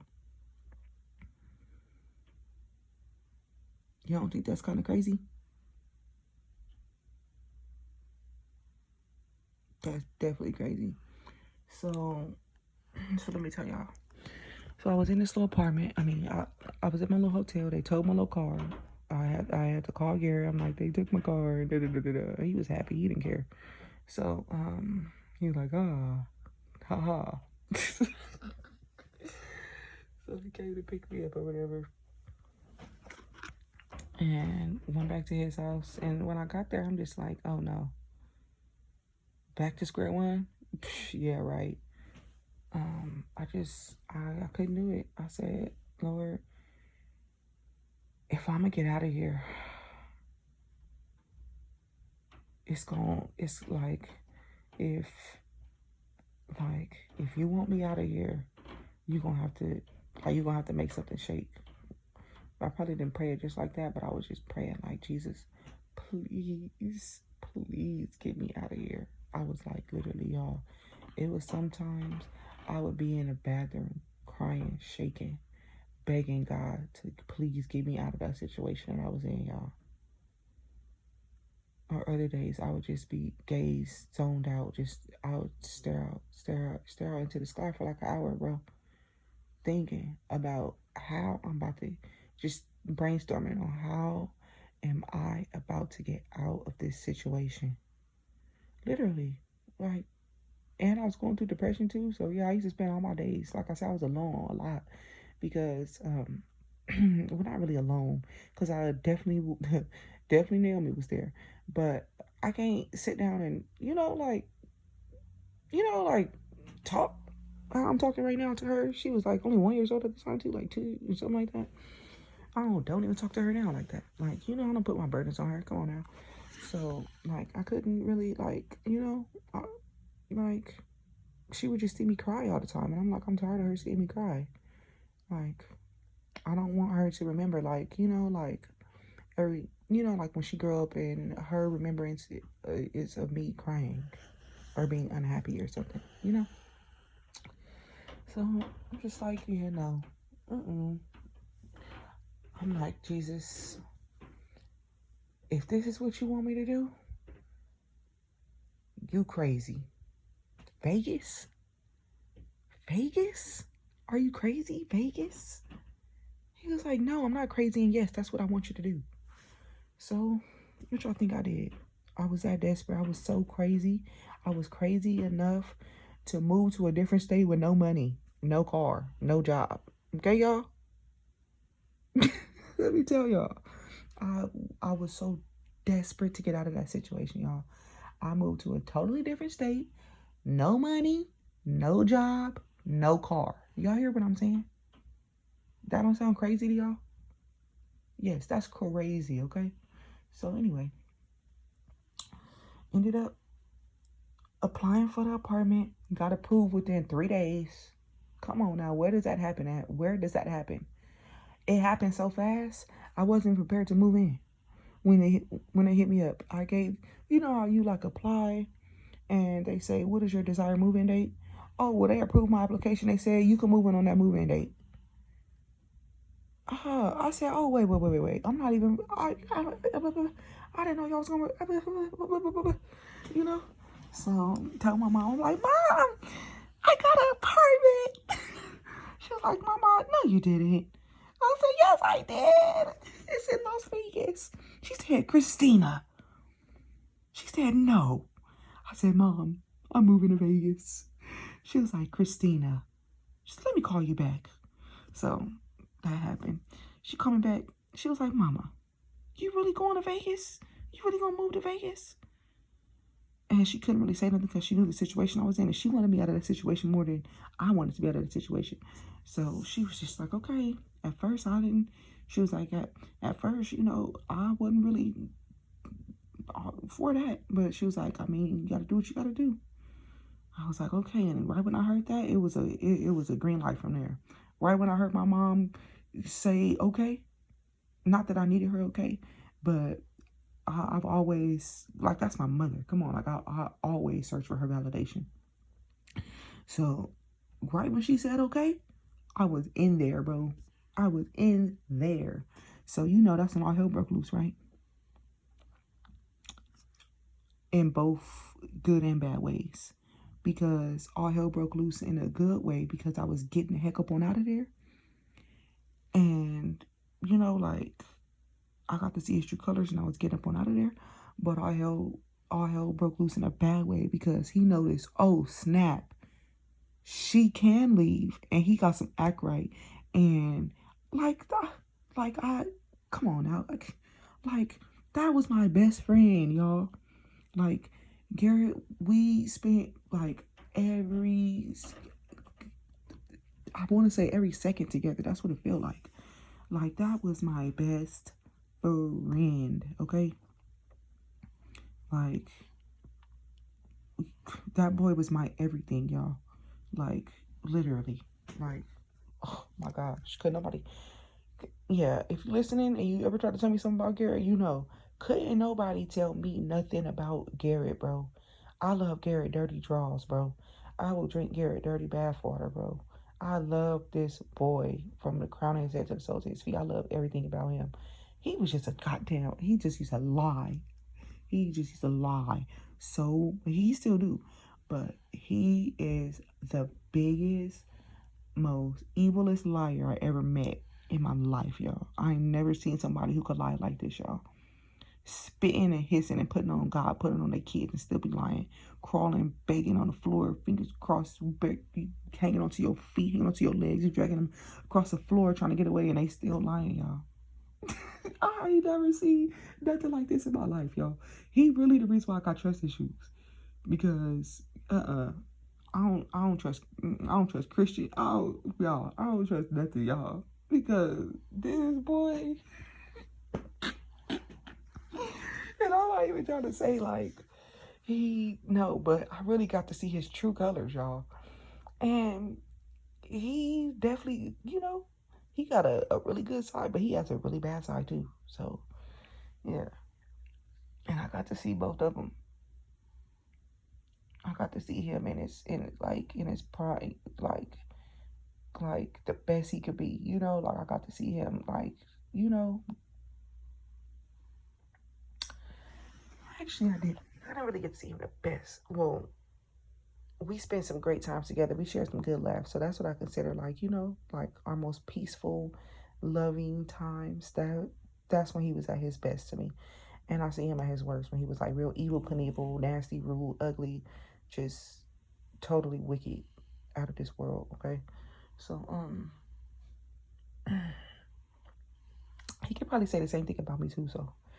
Hey, dude, I ain't like, my BS come with a limit.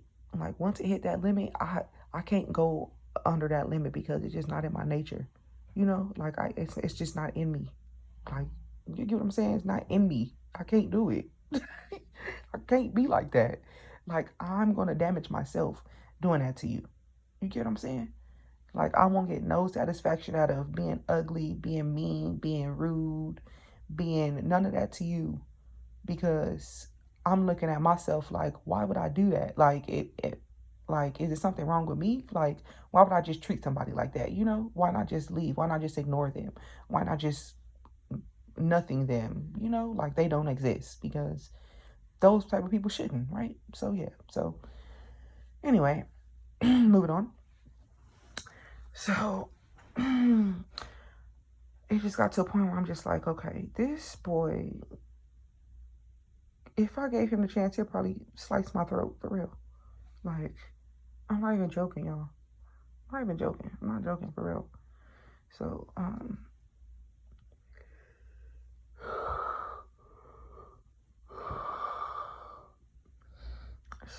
I started, you know, well, first off, I went back to this boy house, okay, y'all? I moved, gave my deposit, moved to Vegas, did everything I needed to do, and went back to this boy house. So what was the feather on the camel's back was we kept fighting. We kept fighting.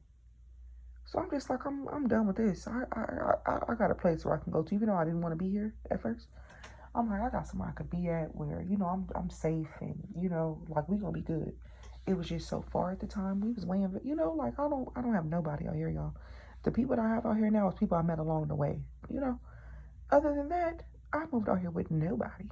Okay? I wasn't trying to be out here. So, but like I said, in my relationship when I was alone all that time, God was preparing me for now when I would have to be alone now. When I didn't have a car back then in that season, God was preparing me for now when he knew here you're not gonna be able to have a car. Just for the simple fact that he knew I wasn't gonna have a car, and like other like safety reasons, you know, like if I would have had a car and stuff, like yeah, it's just okay.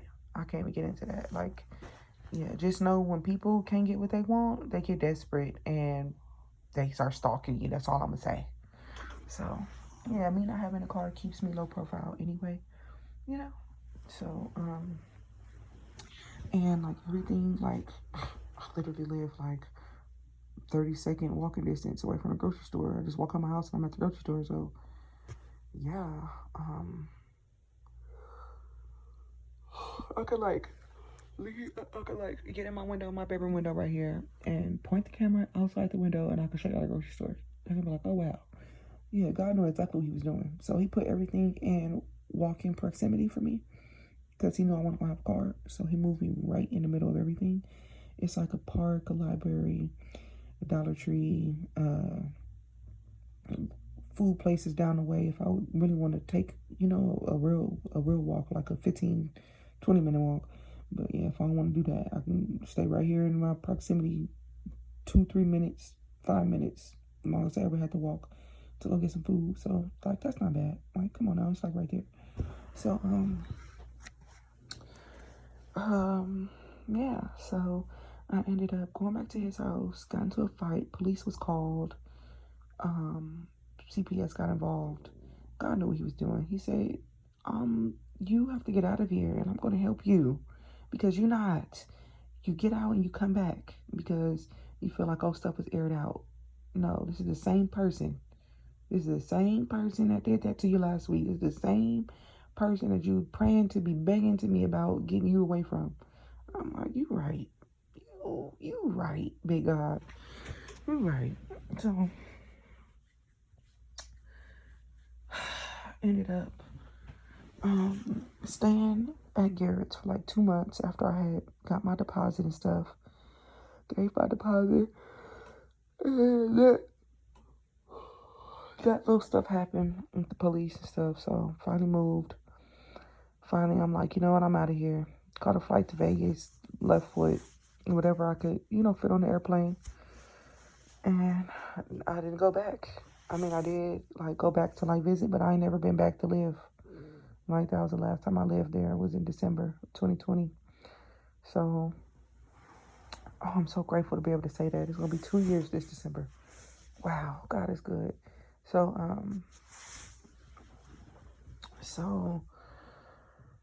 I moved, came to Vegas in December, and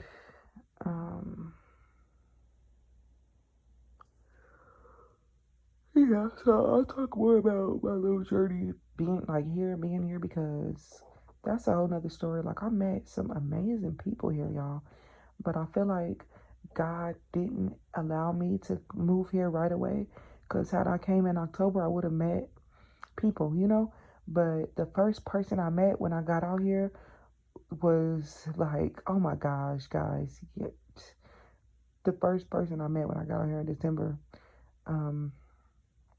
Yeah, crazy story, y'all. I can't even get into it. God said I can't say nothing about that. He said don't even mention him. Don't mention his name. So yeah, just know I met a guy. You guys, met a man. That's all you guys need to know. So yeah, and like, had I not, if I came out here and I don't know, and then like, if I didn't have, like, if I would have had a car, like, I wouldn't have met him at 7-Eleven. Like I probably wouldn't have even been at 7-Eleven if I, like, you know what I'm saying? Like, only reason why I was at 7-Eleven is because I had to walk there and it was close.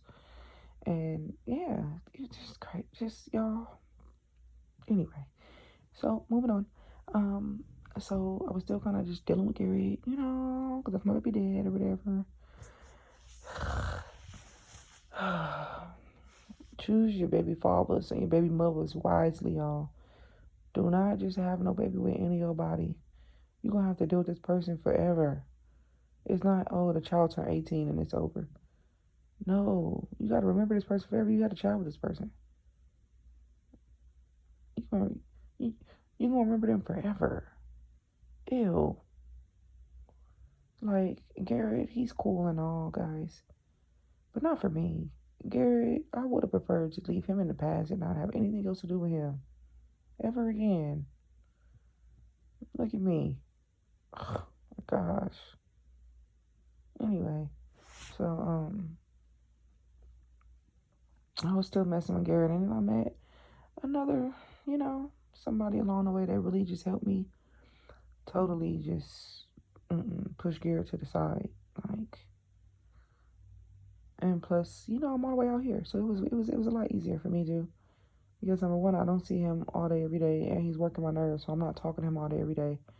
And I moved out. I broke up with you. I left. I moved out for a reason, not to be with you. I didn't move. Like, you know what I'm saying? Like, it got to a point where I'm like, okay, I can't talk to you because I didn't leave the house to talk to you. I didn't break up with you or move out to still be in a relationship with you. Like, no. Like, we can't talk, and he don't understand boundaries. So if I talk to him, like, he will be calling me babe and mama, and I'm like, bro, that shit, like, that's gonna get you cut off, sir. I don't like that.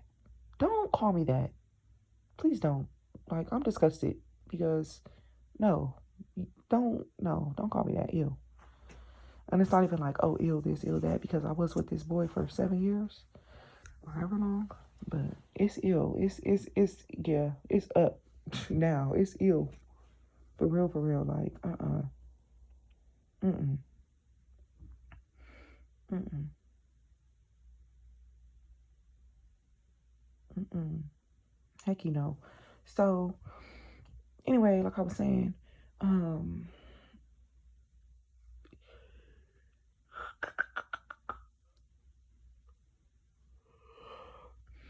this man that I met, we just had we just vibed totally different, and it was totally different from what I had with this man that I've been with for 7 years. I'm like, this is crazy. Yeah, you're done. You're done. and it's probably the same for me. Heck, he probably ran into some people that, oh yeah, he probably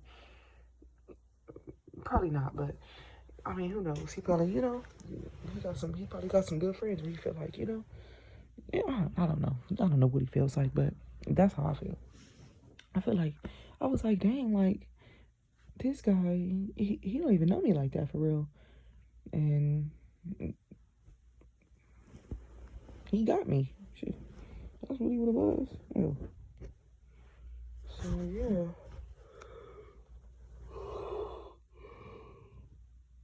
that's how I moved to Vegas, guys. And I've been out here ever since. Ever since 2020, December 2020.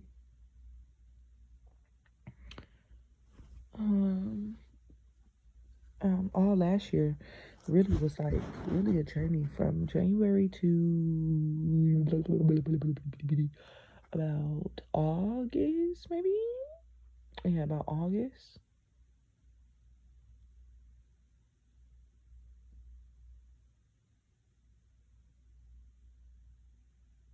Yeah. Yeah. Maybe about August or something. Yeah, so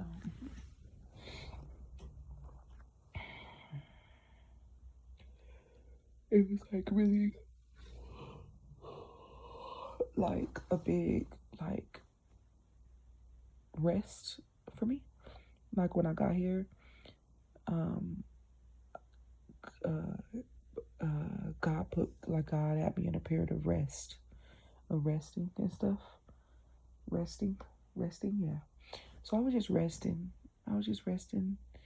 Just, loving on myself, loving on God, loving on my child, resting, detoxing from all the toxic stuff. And yeah, like the person I was 2 years ago when I was with Garrett, oh, I'm a totally different girl now. I'm a totally different woman. I'm just different. I'm just different because I had to conform to my environment to survive.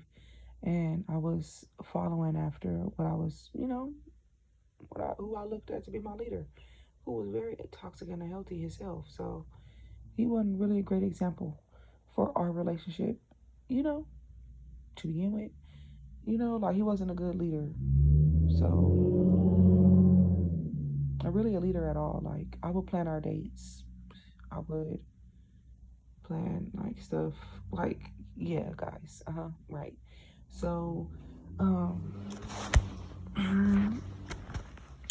yeah, so it kind of got like just yeah, right. Um, like I wasn't really attracted to the man in him. I was attracted to the friend in him, like the friend that I had in him. So yeah. So when he did try to like be like a boy, I'm like, boy, if you don't sit your behind down, if you don't sit down talking to me, like that's how I was. Like, like cause I didn't respect him. So, yeah. So man, if it's any man, you better make that woman respect you. And you don't have to do it with putting your hands. You don't have to yell. You don't have to scream. You just be about what you talk about. Be about what you talk about. That's number one. Keep your word. And number two, demand your respect. That first time. Now don't let that shit keep sliding, and then you want to say something the 10th time, and it's like, oh, she done already got comfortable with it. That was the problem me and Garrett had. I felt like he should have broke up with me after that first. Okay, so after I called him out of his name that first time, and he told me not to do it again, and I did it again, he should have broke up with me. He should have been like, or he should have warned me, like, didn't I tell you not to do that? And like really got on me about it, like like got like jumped down my like not literally jumped down my throat about it, but got on my ass about it, like yeah, maybe put a finger in my face or something. Yeah, didn't I tell you not to say that to me? Didn't I tell you not to call me that? Like, is you out of your mind, girl? Like, yeah, he really should have been on me, and he wasn't. He just put his head out and walked away like a little puppy. Like, yeah.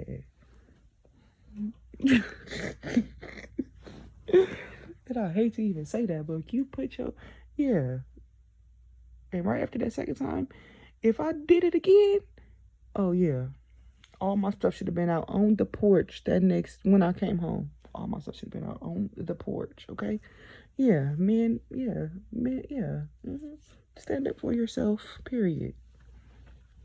Period.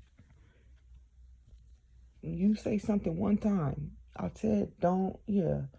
That first time you be like, you know what? I don't really like that, I don't really like that. It didn't really make me feel.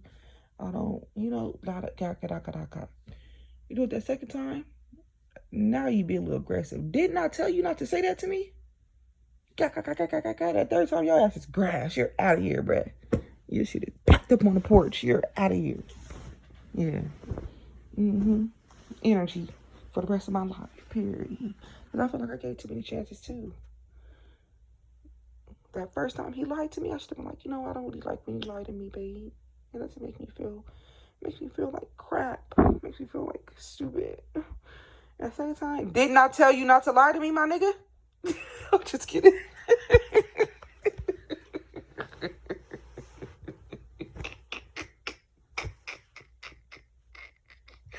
I'm scared myself. I'm just kidding. Like, didn't I tell you not to lie to me? Like, what's wrong with you? Like, okay, so we playing them type of games. All right. That next time, yeah, it's gonna be kind of hard to find that little lie. So yeah, that second time you ask me to be out of there. It's kind of hard with the lies, but with them name calling and with that disrespect, yeah, it's easy. But with them lying, and stuff, because it's hard to catch a good liar. Oof, if anybody know, it's hard to catch a good liar. They got everybody in on the lie with them. Ain't there? It's just a mess. Anyway, so that happened, and then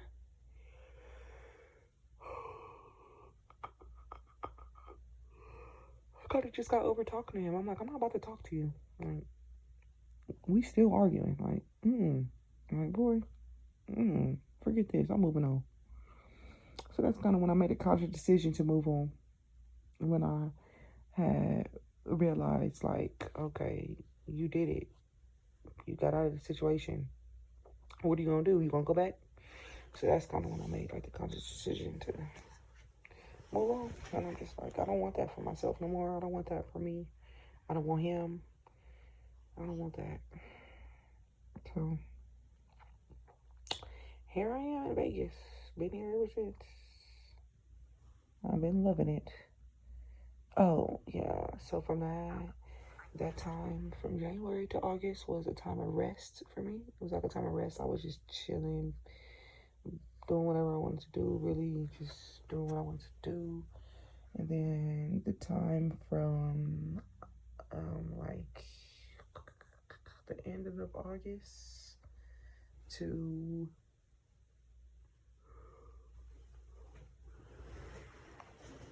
January 1st, 2022. So, okay, so I moved into my apartment December 2020. All right, signed my lease October 2020. Moved into my apartment December 2020. From January 2021 until August 2021, I was in like a season of rest.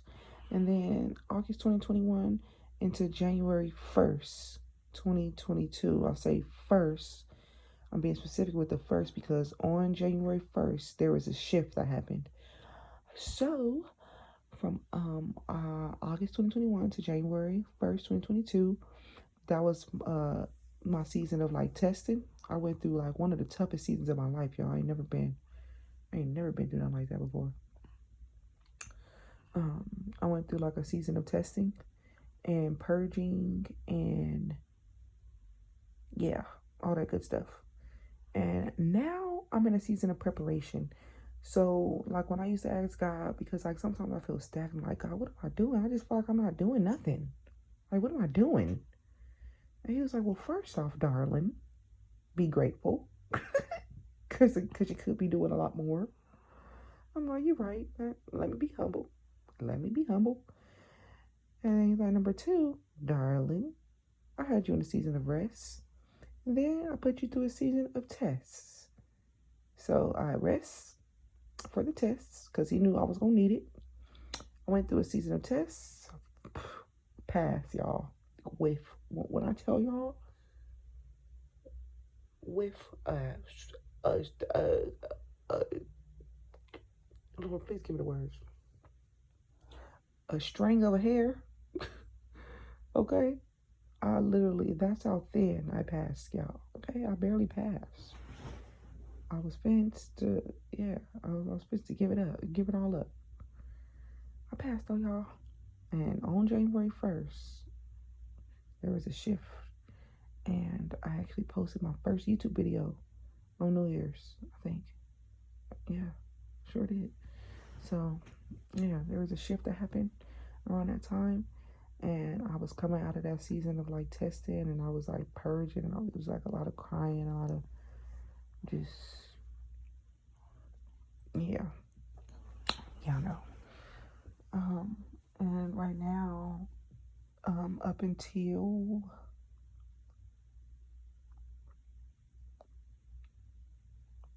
and then so from January until now, I've just been kind of in like a season of preparation or something. Preparation, I think.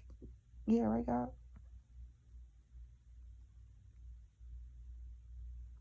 Okay, right. So, he said yeah. Okay, so it's preparation and organization because I had just, like I said, I be feeling like, what am I doing? I'm not doing nothing. Like, what am I doing? And I just asked him, like, Lord, like, what do you want me to do?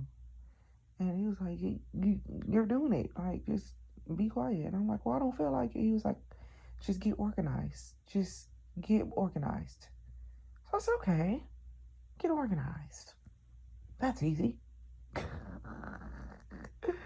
It really ain't, though. It really ain't. So I'm in a season of preparation and organization, okay? Y'all, I made it through the test. Y'all made it. I made it out alive, y'all. I can't believe I made it out alive. I thought I was going to die because I didn't know what was going on. That's the only reason why. But, I mean, how else would God get my raw reaction? You know, if he would have told me, oh, I'm about to put you through a number of tests, it wouldn't have got my real raw reaction. You know, I was like in an experiment or something. Not really an experiment, but he was searching my heart. So, yeah. And, yeah, I'm here in Las Vegas, and I love it. I met some amazing people along the way. When I tell y'all, Vegas is the best thing that ever happened to me, y'all. Vegas is the best thing that ever happened to me. I met some really amazing people here. I got some great neighbors. Some of them. And it's like, yeah, it's great. It's great.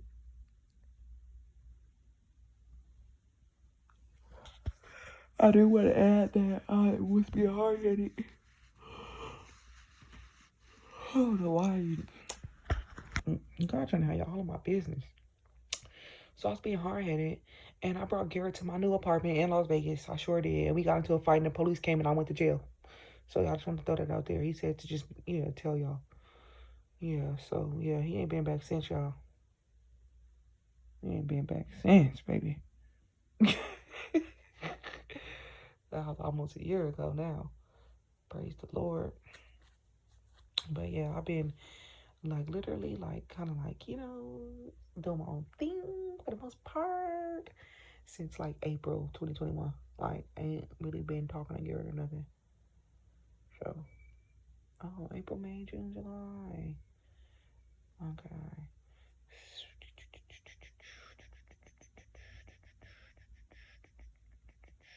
So I think I went to jail June 16th. I think that's when I went to jail or something like that. June 19th something. Right around my birthday. I was in the city for my birthday. He came back with me to my apartment after my birthday. And he was going to go back home. Because my dog is at there. I got a dog. He got me a dog, but the dog stayed with him. Because I couldn't bring dogs here. And he just, was being petty. Like, I bought the dog, so it's mine. But even though it's my dog, y'all.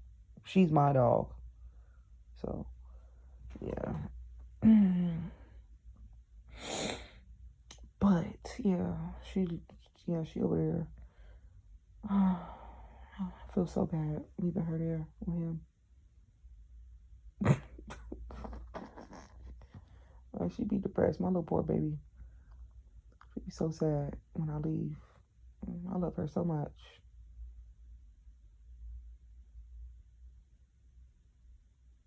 She know it. But I'm gonna stop thinking about it before I get mad. Cause yeah, that's why I even want the funky dog. Like, I'm like, why are you getting a dog? Like no. And then I just got attached to the funky dog. Like, this is crazy. And now I love the dog. And then I had to leave the dog. Y'all don't even understand what I had to go through to get out of that situation. Like, oh my gosh. Just, it was all bad, y'all. So, yeah. Let me move on before I start crying. Because, yeah. So, yeah, I miss my little Heaven girl. Her name Heaven. She's a white husky, all white, blue eyes. For anybody who's wondering. And she's a fat ma. She's a fat ma. She is so solid and big and muscular and hefty and solid. And she's a big cornball. She's just like me. She's just a big bubbly cornball. She's so goofy and she's so silly and she's such a lady. She sit with her legs crossed. Y'all, like, who y'all know do that? The dog sit with her legs crossed, y'all. She just, oh my gosh, I love her so much. So anyway, moving on. Yeah, that's my dog. I got a dog, y'all. She's going to be 2 years old this year. She's still a baby. But, yeah. So that's pretty much my little backstory. I didn't really get into it. I'm really proud of myself for not really getting into it how I expected to get into it. But I'll get in, yeah, like those little stories, the little stories that I was gonna go more deeper into detail into. Yeah, those could be just story times, separate little story times, just pertaining to that. I can't never say this stupid word pertaining to that specific story. So yeah, yeah, it's late, y'all. I don't know what time it is, but it's late, y'all. And I did not know I had 3 hours and 30 minutes worth of storage in my phone. God is good. But anywho,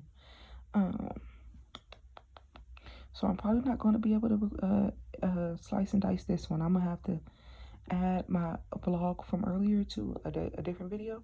And this will be just its own thing. Because who finna watch all of this anyway? For real. Like, you really just got to come turn this on and just put the phone down and go do what you got to do. Yeah, because ain't nobody, if I do post it, I know anybody can make it this far. Because, baby, I watch long videos, but they gotta be, like, interesting. So, yeah. And, yeah.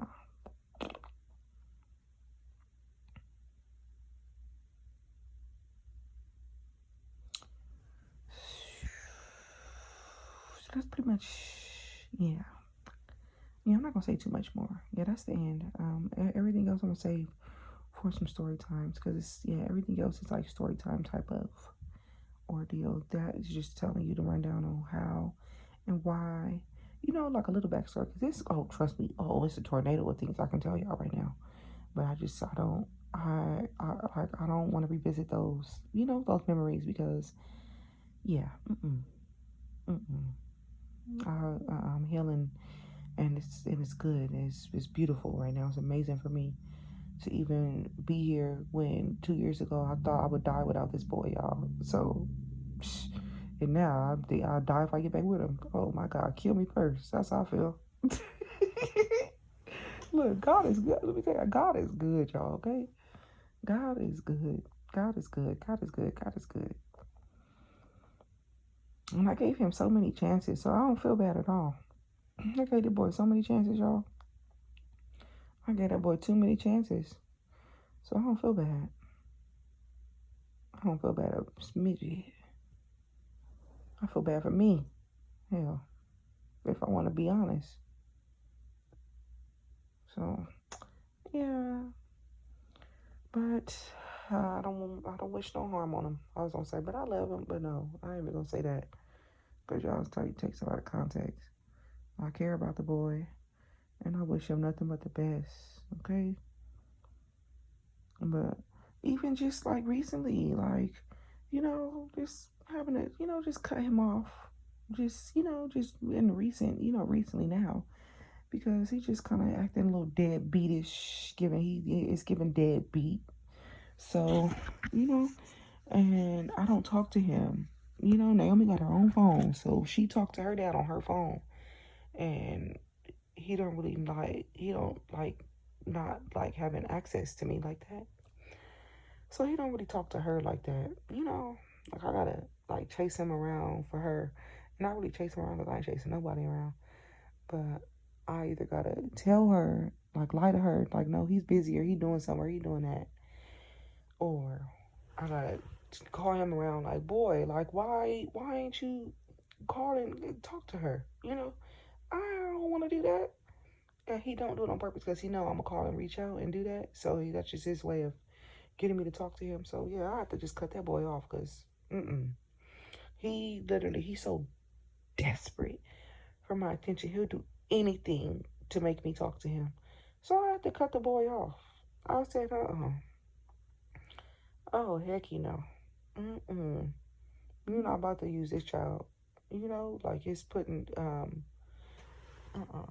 like he causing a issue, right? Right, right. He causing an issue.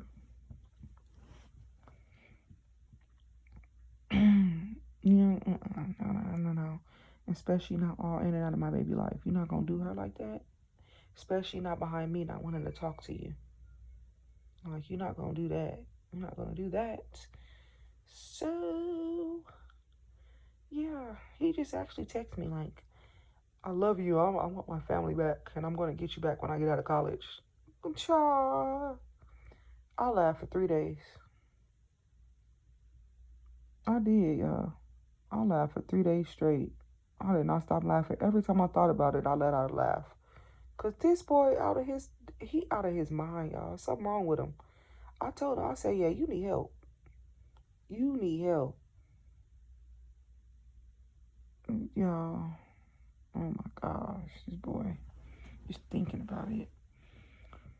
And then I asked him for $40. He like, you use me for my money. What money? Give me that $40 and shut up. I'm just kidding. No, I'm really not because I don't ask him for nothing, y'all. I don't ask him for nothing. He should be on child support, y'all. He should be on child support. I should be getting 20% of his income every month. But I'm being nice. I'm being nice about it. I'm like, you know what? I'm going to let God handle it. I'm going to take the highway. I'm going to turn the cheek. I'm going to be the bigger person. Yeah. I hate it here, y'all. Let's just get it. Oh my gosh. Because you just get more satisfaction out of not being that miserable, you know? Like I'm at peace, I'm at joy with not being as miserable as you are. You feel me? Like I don't ever want to be that miserable where I ever resort to doing stuff like that. Okay? Ever. I'm happy, I'm content where I'm at. I'm happy and I'm content with the mindset I got. I'm happy and I'm content with my peace and my joy. Don't bring that mess over here. And that's really how I feel. I feel like he just mad that I'm not mad. So he be trying to make me mad. So he could be happy that I'm mad. Yeah, if that makes any sense to anybody. Yeah, so. Yeah, this just happened last week. He talking about some this and that. I had to cut it. I had to block him. I said, girl, didn't you just say you don't want me? Oh, my goodness. Because I be having to tell him, like, Garrett, stop hitting me up about irrelevant stuff. We only talk about stuff regarding Naomi. Oh, I don't want you. I don't want you. You trying to make it like I was, you taking stuff out of context. You know, trying to make it like, oh, I'm over exaggerating. No, nigga. I know I wasn't over exaggerating. I know I wasn't. That's why that tail got blocked. I said, oh yeah, you're out of here. Your ass grass. Period. Because no. I do not want that. I am not. Oh, if Okay, I'm sorry. God said don't say nothing else. Don't be mean. And you're right. Okay. Um, I I've moved on. That's all I'm gonna say. I've moved on. And I'm happy where I'm at now. Period. So, yeah, that's pretty much it. That's it. That's my story. How I moved to Vegas, guys. If y'all listened this long, y'all the real MVP. We might as well be besties now. Y'all know all my business. All of my business. I'm about to put all my business out here because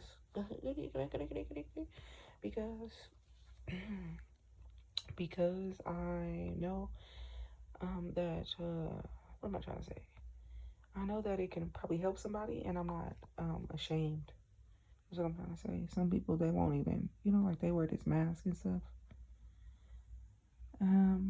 Yeah, because they are scared. But yeah, that's why I hardly didn't want to do YouTube, because I thought you had to like put on be like a YouTuber, like have like that YouTuber type character and stuff. But no, you just be your authentic self. On whoever mess with you, they do. Whoever don't, I love you anyway. Well, look, I am not gonna be everybody's cup of tea. And you think I care? I do not care. Okay, cause I'm my own cup of tea. Yeah, I drink me up every day, baby. Let me tell you, that's all that matters. That's all that matters. Is that I like what I look. I like what I'm looking at when I look in the mirror. Period. That's all that matters. I'm like, oh yeah, you, and not even on no arrogant type stuff. It took me a long time coming to get here to where I could be like, dang, look at you, girl, looking good. How you looking good? Like you looking. Period. Just like give myself little compliments and stuff, and really mean it. Be serious about it. Or see myself and be looking good, and you gotta say something like, oh, okay, girl, look at you. Period. So yeah, you gotta, that's where I'm at now, and I'm kind of like still in a season of like tests and stuff. They suck so bad, guys. Oh my gosh. But thank you for tests, because I wouldn't even know the own posture of my own heart if it had not been for these tests and these experiments that I was put through. I mean, of course, I know who I am at the core, but it had to be tested, because some stuff. Sometimes you do stuff you wouldn't expect you to do. Yeah. You do stuff that you would have never thought you'd do, but yeah, I'm here, guys. So yeah.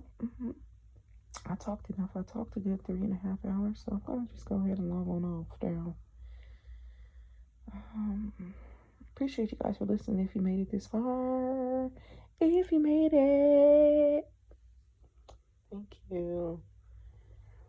For my members only. This video is definitely gonna be for my members only. Oh, I can't even. Oh, I think I can. Oh no, I can't. I don't have it. So I think I can control who sees this video, but I don't care, man.